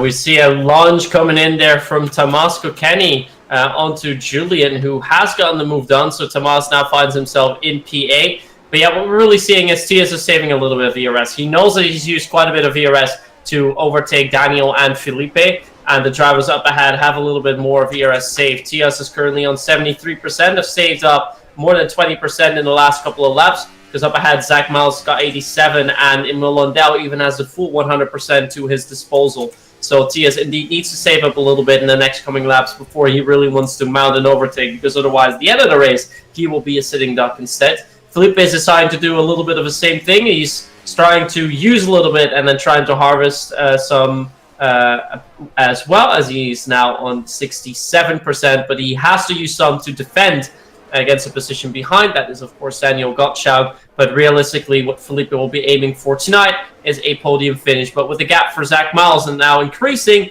and Tias Korsman getting closer to the back of Zach Miles, we might see an overtake for P2. We could do indeed. Tyus Korsman, let's see if he does decide to make the move. Keep an eye on Daniel Gottschalk. He could be a little bit interested on trying to get past Felipe Sousa, who is surely using a little bit of ERS to make sure that he is able to stay ahead then. Over the line we will go once again. It seems like possibly we could be getting a bit of a battle between Sparky and Kuba, who will be late on the brakes. Can he avoid hitting Tristan Debecourt? Just about. And Sparky still in there, still looking to try and come back, but that was very close under braking to Kuba, hitting the back of Tristan Debecourt, who is the Sauber ahead. Was hoping to fight for the lead, but a safety car has completely changed the race. Another safety car could once again completely change the race if everyone dives it back into the pit lane for the soft carbon tires, and possibly a few drivers do elect to stay out there. So we could be in for a fantastic finish as well, with everyone going all in on the softs, and that would definitely be a crazy ending, and wouldn't be surprising, because all of the drivers are going to be pushing hard right now. They're all going to be pushing hard to make sure that they're remaining close to their rivals, and that could easily mean that when the drivers are pushing on, we could easily see someone just with a little misjudgment through a corner, and that could mean that they are into the wall, especially at the castle section, which they're all making their way through now as well. It could easily mean a little misjudgment, and it could mean that they're out of the race, and a safety car is as well. Indeed, but what surprises me the most perhaps is that we haven't really seen any penalties for the drivers. There have not been any track limit violations so far. We're already nearing the end of lap 20, sorry, so that is pretty impressive to see so far. What we do see though is that the gap with Felipe and Tias is starting to stabilize a little bit more, so I think those hards are about to come to life as Tias is now really getting close to the back of that McLaren, and I think this time he will want to go by. This time he should be wanting to go by. He's pulling out half a bow of the slipstream, is using his overtake. He wants to go for the overtake. I think Zach Miles realizes this. We're going to have almost 3 men wide, but Tias is just going to settle for 1 position gain. Almost hits the back of Zach Miles there momentarily, but I think he may want to go past him on the second DRS straight. Zach Miles going a little bit wide there. Better exit for Tias. And will he be using a bit of ERS here? He's moving out of the slipstream a little bit already. And he is indeed not going to be going for the move, although the door was kept open by Zach Miles for a very long time. I think he wanted Tias to come through. Tias decided against it. And now Felipe has a different driver in front of him. It's no longer a McLaren, or a Mercedes, sorry. This time it's an Alpine. Yep, absolutely as well then. So lap 21 out of 26. This is absolutely fantastic stuff. And now they're going to be starting to get into position where some drivers will want others to be ahead as well. So that could get really interesting between all of these drivers. And currently, Luke Wilson sitting in P8 and Felipe Salazar is currently sitting in P4. So that is pretty good news for him indeed, as we see Kuba Treziek fight for P10. Still up ahead, Emil Lundell's trying to keep that gap close to Tias Korsman. Looks like Zach Miles has been able to pull away just a little bit. We, of course, have about 5 laps remaining, so there's still a little bit to go, although Kuba really is starting to come close and close to Tristan. Has gotten a little bit of a worse exit, which means that Sparky is now in the back of him instead, and Keanu Lito is also trying to have a look, but here comes Sparky down the main straight, but it looks like Kuba has used a little bit of ERS to try and defend us. Daniel Gottschalk has just gotten past Felipe Sosa. That is an overtake we weren't really expecting to see happen. Felipe has decided not to defend it too much, as Daniel has used a little bit more ERS than him. But that means with Felipe bumped back to 5th, it means that he is now out of potential championship competition, at least of clearing it tonight. And with a little bit of a sloppy exit on turn 2 as well, means that he now has a little bit of closing of a gap to do as well, as we see all the drivers now make their way through almost the end of the first sector. Yep, absolutely as well. So that is so now for Tias Korsman, he's still deciding to sit behind, but for Felipe Salazar, that's unfortunate because now he is not in position to win the title. So that's going to be really, really interesting to see. And Luke Woolster doing pretty well to currently be also in P8. But he needs to try and improve even more positions, does Luke Woolstope. But right now he's just keeping it alive, trying to just keep his position. And let's see if anyone else does decide to attack Felipe Salazar. Thomas Conkenny is going to be in there. We're on lap number 22.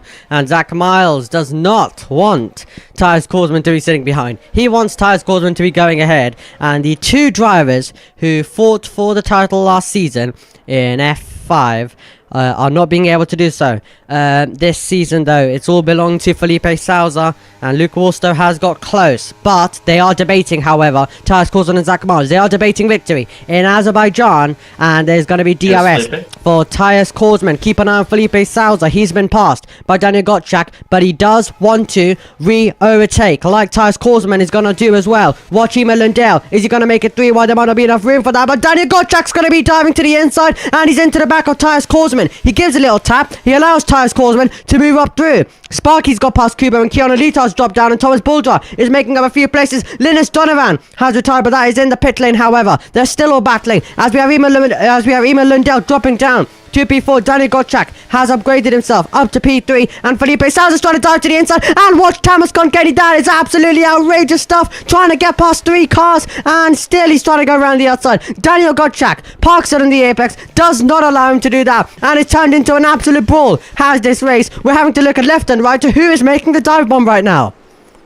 Yeah, and I saw a little bit of bodywork flying off there. I'm not exactly sure which car it came off of, but it looks like at least the car of the championship leader is all okay. Luke Walsall out of the Carnage has moved up a position as well, so he now finds himself in P7. That's good news for him for a time being. Daniel Gottschalk has fallen outside of DRS range, which once again is good news for Luke, as Felipe currently finds himself in P5. But a lot of stuff happening there with Tomas Kokeni. I was just about to say, I'm pretty much getting so close to the predictions I made earlier on with Tia Zach and Emil Lundell. But now Emil Lundell, of course, has fallen to P6. So we'll not be totally bang on with that. But so far, it looks like Tias is almost able to get a 1 second gap towards Zach Miles. Will need to use quite a lot of ERS to do so, but I think he's just going to fall. Ooh, it's going to be close, but I think he's just missed out on it.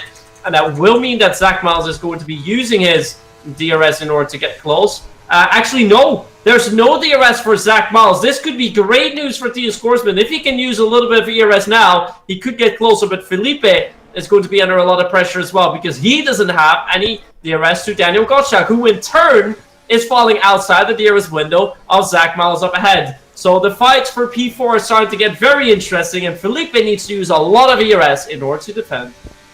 He does indeed. That was close to the wall by Thomas Conkenny as well. And Emil Lundell, Luke Walsall looking for his opportunity. Felipe Salza currently sitting in P4, and he needs to try and stick with Daniel Gottschalk. Tries and stick with him. So does Zach Miles. He's got to try stick with Tyus Korsman and make this a 2-car battle. Tyus Korsman doesn't want anyone for company. He just wants to go and pull away and leave everyone for dust. We're about to make our way onto the penultimate tour of this race. And Mitt, do you have any updated predictions for this one so far?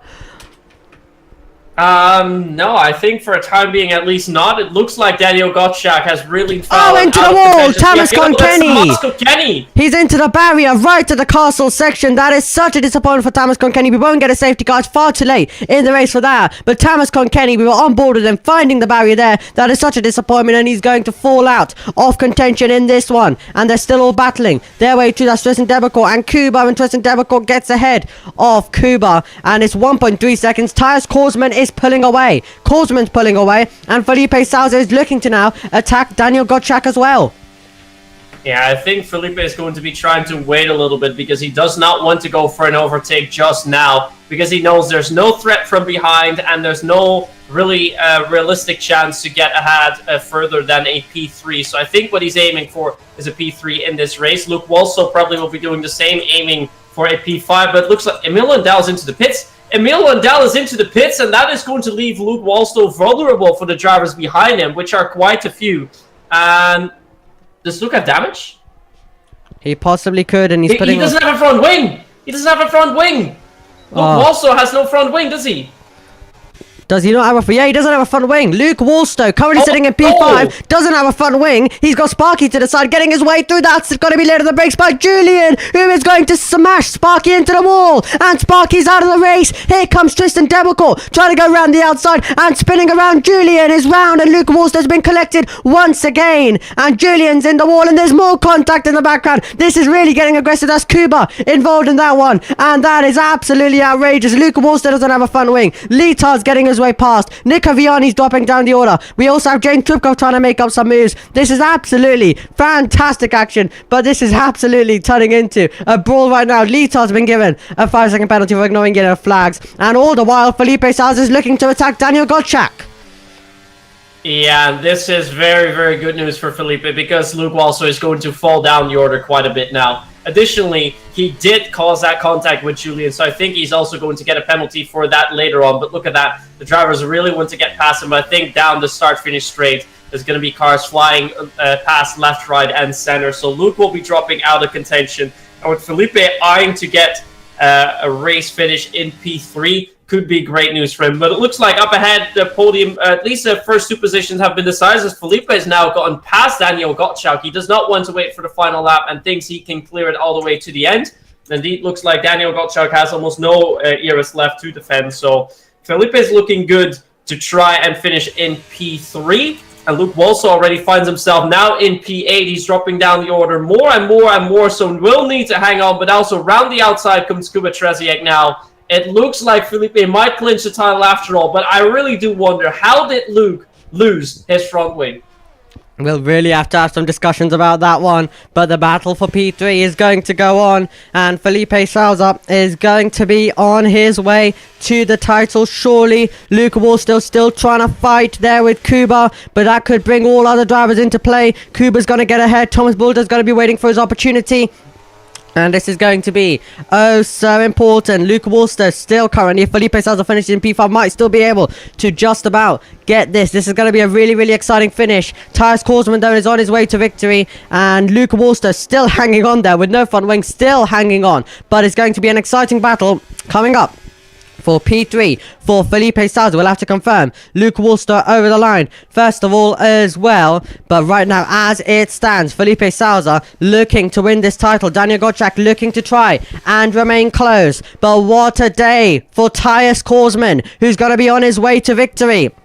This has been absolutely fantastic for a driver who finished on the podium in Australia, has not had any of that accolade all season long, but he's about to pick up a victory. He pulled away from Zach Miles when he needed to. He made the passes as well, and Tyus Korsman will make his way over the line. Tyus Korsman wins here in Azerbaijan. It'll be Zach Miles in second. Felipe Souza crosses the line to take third, and with that, Felipe Souza is the PSGL F4 champion of season 36. No, yet. There's still some penalties. Luke Walso might jump. He's got Luke Walso has finished into P7, so if Luke Walso does not get any penalties, he still has a chance. He's still within a shot because he finished in P7 after those penalties, but I really, really do wonder what the stewards' inquiries are going to say about this. As it stands now, Luke Walso in P7 will get 4 points. Felipe Souza in P3 will get 10. That means Felipe is going to get 6 more points in the standings, move him up 33 points ahead, and with 34 points still to give, the championship has not been decided, at least with these provisional race results.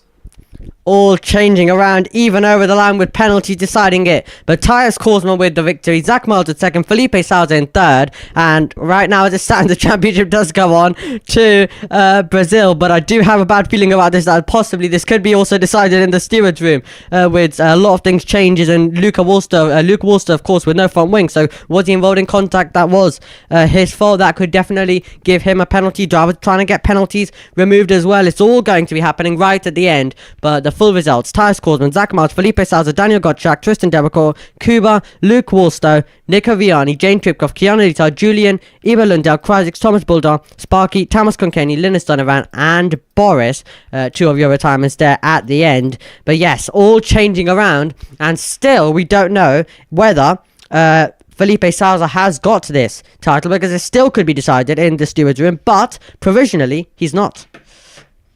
Yeah, for the time being, at least, with the results that we have here right in front of us, the title has not been decided yet. We, of course, don't know what kind of penalties will be coming to the drivers all the way around Luke Walso, but I think it's going to be very likely that Luke is going to be picking up a penalty. He did push Julian round, so if Julian does report, that's very, very likely that Luke Walso is going to be picking up a penalty as a result. And if he does if he gets a 5-second time penalty, falls outside the points, then the title is decided. So it's very, very possible indeed that the title gets decided in the stewards room. In my opinion, it looks like that a little bit, but for the time being, we have to go with the provisional race results. And with the provisional race results, Felipe Souza gets a 33-point lead in the standings, which means he does not have the title yet because he needs just 1 more point. Yep, absolutely as well. So I'm gonna check out the top 3 want interviews. It was an absolutely enthralling race. That's why I am on my phone quickly, just asking them. But of course, my full focus still all with you guys, and still cannot believe they finished to that race of first of all the chaos that we had at the end as well. That was I have to say that was quite a lot of chaos at the end, and probably a bit more than we should have had, but still it was an exciting race throughout, and especially at the end, all of it happening and all of the chaos taking place. Now, we're going to have Zach Miles at least for an interview, so we'll drag him in and get these interviews underway, and it will be Zach Miles and whoever, and Tyus Korsman, it seems like, with the answers. It will be Mitt with the questions. So, Mitt, I'll drag them in and hand it over to you, and we're also going to be getting Felipe Salza in as well. That sounds very good. Well, let's move him in, and let's, in a moment, start with our race winner for tonight. It's Tyus Korsman. Hi. Well, it's good to see you. It's been a long time. We've seen you after the first round in Australia. We're like, we're going to see this man a lot more often. And, well, we had to wait quite a bit, but we had to wait for a really good one, because that's race win for you, man. Yeah, I mean, unbelievable. I really didn't expect to win this one, and I'm honestly ecstatic. I still don't know how it happened. Well, to be fair, if we take it back all the way to qualifying, it looked like you had pretty much the best pace throughout. You were fighting together with Zach Miles for that pole position until two late, incredible laps from two other drivers put them up ahead of you. Ahead of the both of you. But overall, your quali pace seemed quite good as well, wasn't it? Yeah, I mean, unfortunately, I bottled my last run completely. I think I was like 2 tenths up, so that would have been about P2. But P4 wasn't all that bad of a quali, and I was fine with it, really. All right, and yeah, then we saw the race. It looked like strategy-wise, of course, because the safety car came in, it was a little bit shuffled around, but I think not too much changed strategy-wise for the most of you, did it? Not really. I wanted to undercut anyway on that lap, but the safety car came out, and it was ideal for me as I got wing damage. I don't know if it was caught on stream, but I had an incident in turn 1. It was 3 wide, and I don't know, I got touched on my side pod, and it really put me off. Yeah. And I got damage. I think from touching Zach, who drove by. But it wasn't all that bad. I wasn't planning on repairing it, but the safety car lapped me without losing much positions. Yeah, and of course, after the safety car, you were able to make up some positions quite quickly, moving your way up into the podium positions. Then we had a little bit of a 3-man fight as well with Emil Lundell and Zach Miles. Before, it was really just the two of you. And yeah, after that, you managed to pull a 1-second gap and just go away from it. Was that something you were expecting? The first part, yes, but driving away, no. My plan at first was to not try and overtake Zach when I was P2 and he was P1. And I just wanted to save as much battery as possible, because when I got through the field a bit, I used like half of my battery, but luckily it's very easy to save battery around here, so I got back up to about 90%, and at that point I was just waiting to overtake Emil, because it's way easier, because he didn't have DRS and his straight line speed was very bad. So yeah, that happened.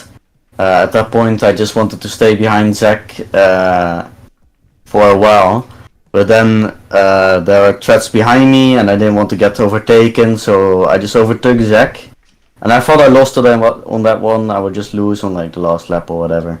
But I somehow pulled away. I think he made a mistake, and from then on he was just focusing.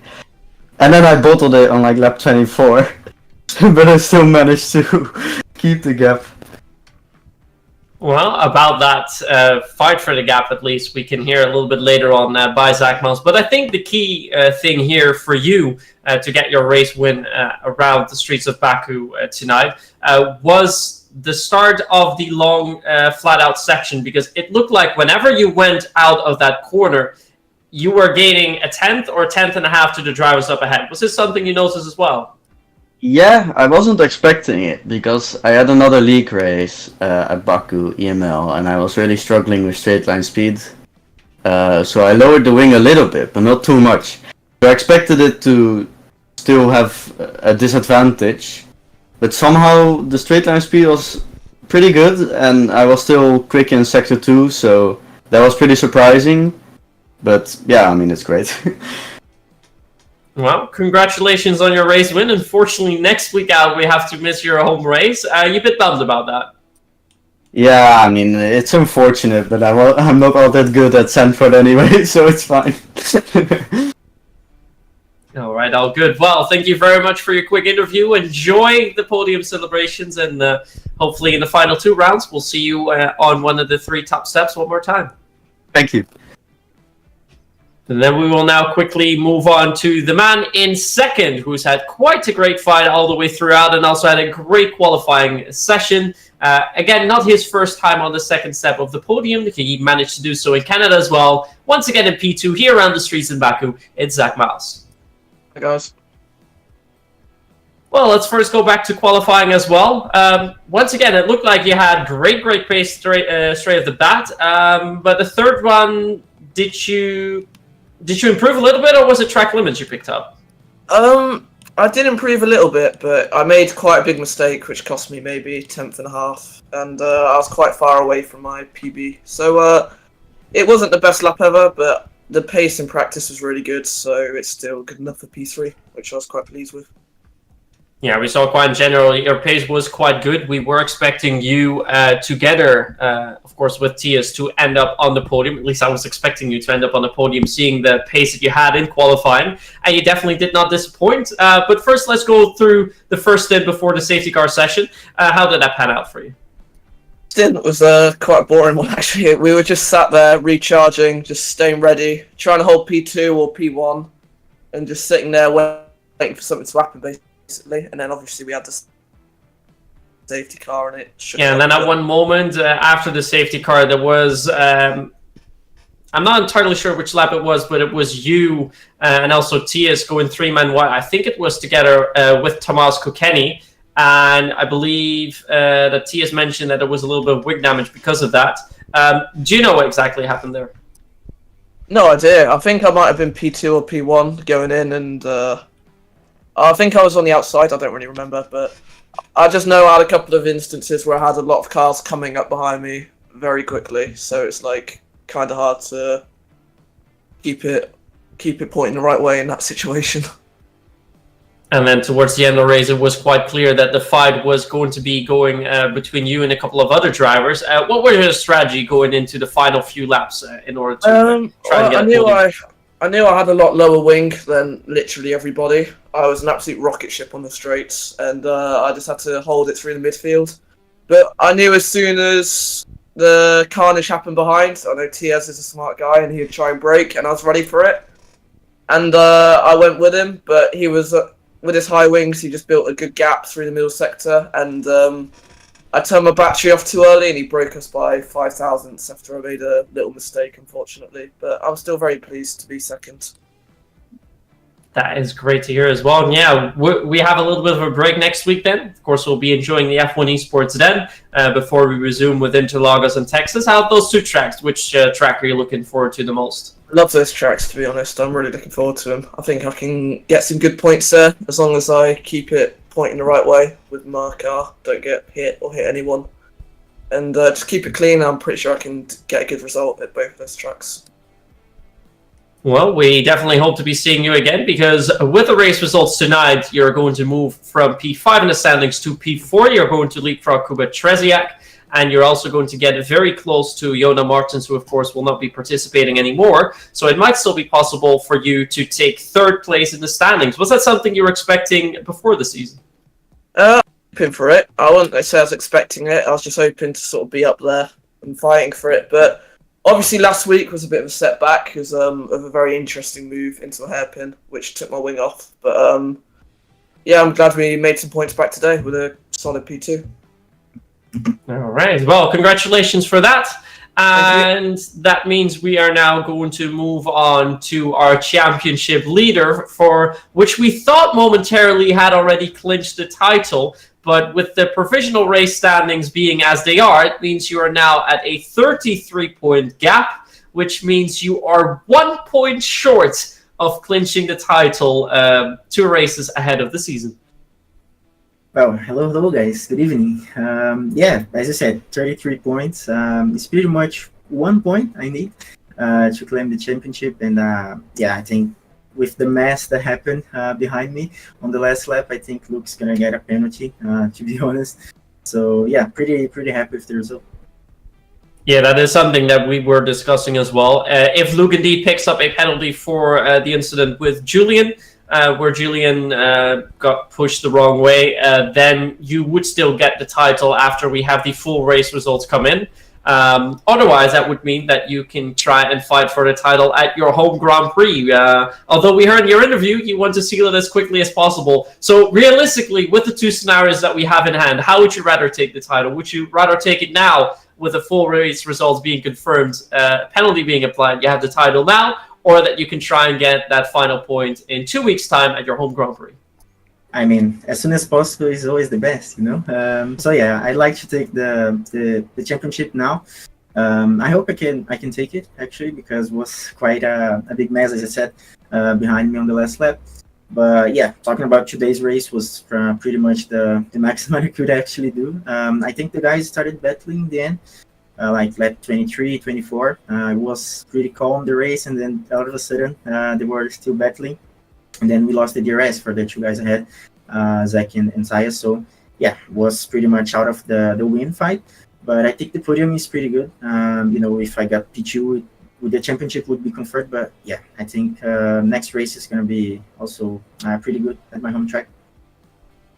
Yeah, now with 8 races gone, this is the 6th time that we've seen you on the podium, but it's the first time that you've come across the finish line in P3. How does it feel to finish in P3 in comparison to the P2 and the 4 race wins you've had so far? I mean, it's not that great. We always want to win. But I think P3, considering the championship thing, I think it's fine, because I wasn't even fighting the guys. You know, after the safety car, was like, okay, just pass me. I don't care. I don't want to fight anything.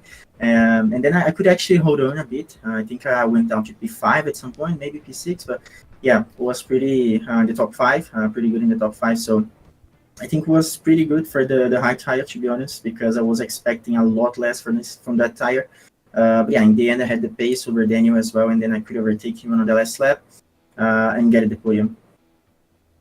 Right. Well, then, before we have some final closing words, of course, we don't know what exactly is going to happen with the full race results. But realistically, because you are so far ahead already, I do want to give you the opportunity to give you the opportunity, at least, to give some nice words to your fans out there. And I think that there's no better way to do it than in your native language. So if you want to, you can send out some words in the chat in Portuguese. Well, just gonna say 3 words, maybe. Aqui é Brasil. And yeah, it means here's Brazil, you know. So I mean, it's just a pretty good way to kind of finish the championship. I don't know, but yeah, I'm really happy to finish this race as it is, because 2 races to go yet, and yeah, leading the championship by a good gap. So I think maybe next season, next game is going to be all different. So we never know where it's going to be in the game. You know, maybe a lot more skill gap. But yeah, just gonna try and make my best as well to go like F3, maybe F2, I don't know. All right. Well, then in a few days, when the full race results come in, we will find out if the title has already been clinched, or if we have to wait 2 more weeks until the race in Brazil. But for a time being, thank you so much for having you around, and we'll hear very soon if the championship has been decided, or if we need to wait a little bit longer. Thank you so much. Also, I'd like to thank TF10 for all the support. As always, it's a great team. Lovely stuff. Yep, and also Tyus Korsman, also part of the outfit, recently joining it a few weeks ago. But yes, that was an absolutely incredible race as well, and still Felipe Salazar may end up as the champion. You can see both of our socials right at the bottom. On my social, at least, I will be doing a little tweet when we do get the results. So if you want to know it immediately, then make sure you go to my social, and then Mitt also as well. You can go to his, which it's right below our names on the screen. So we'll be keeping you updated with that. But that was absolutely fantastic stuff there. As you can see, I've of course edited the calendar for all of you guys, so we only have Brazil and Texas that does remain on this calendar. With, of course, we aren't racing at Zandvoort. We're going to let you all enjoy F1 Esports next week, and then we'll return in a fortnight's time to, first of all, see if Felipe Salta has got the championship, and then, of course, his home race. We'll see how he gets on there. Brazil, a lot of drivers are looking forward to it, so I'm sure it's going to be a fantastic race, and we're going to see plenty of drivers in contention in that one. But Baku did deliver. There was a lot of chaos at the end, a bit too much chaos at the end as well. But yeah, Mitt, what's your final words for everyone watching? Well, I think we've been treated to quite a nice race here on Azerbaijan. Not too many incidents happening throughout the race. Of course, at the end, it got a little bit more hectic, but some good fights all the way throughout. And yeah, I think the drivers that ended up on the podium really deserve to be there. They had the best race pace out there tonight.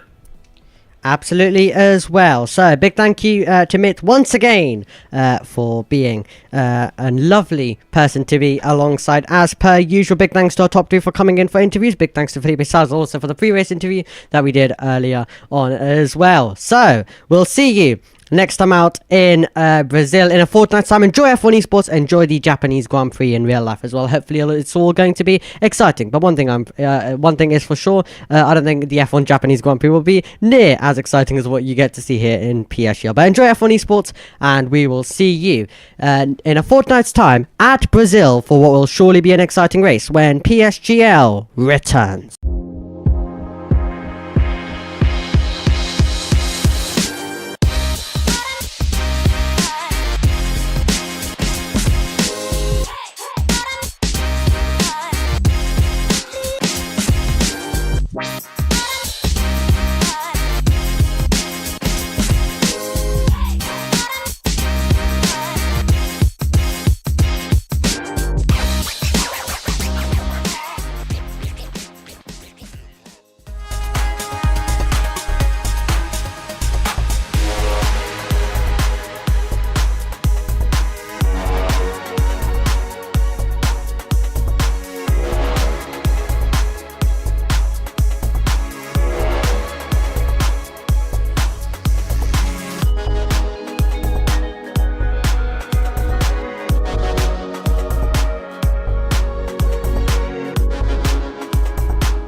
He's got the inside, Altmere is through on the left-hand side.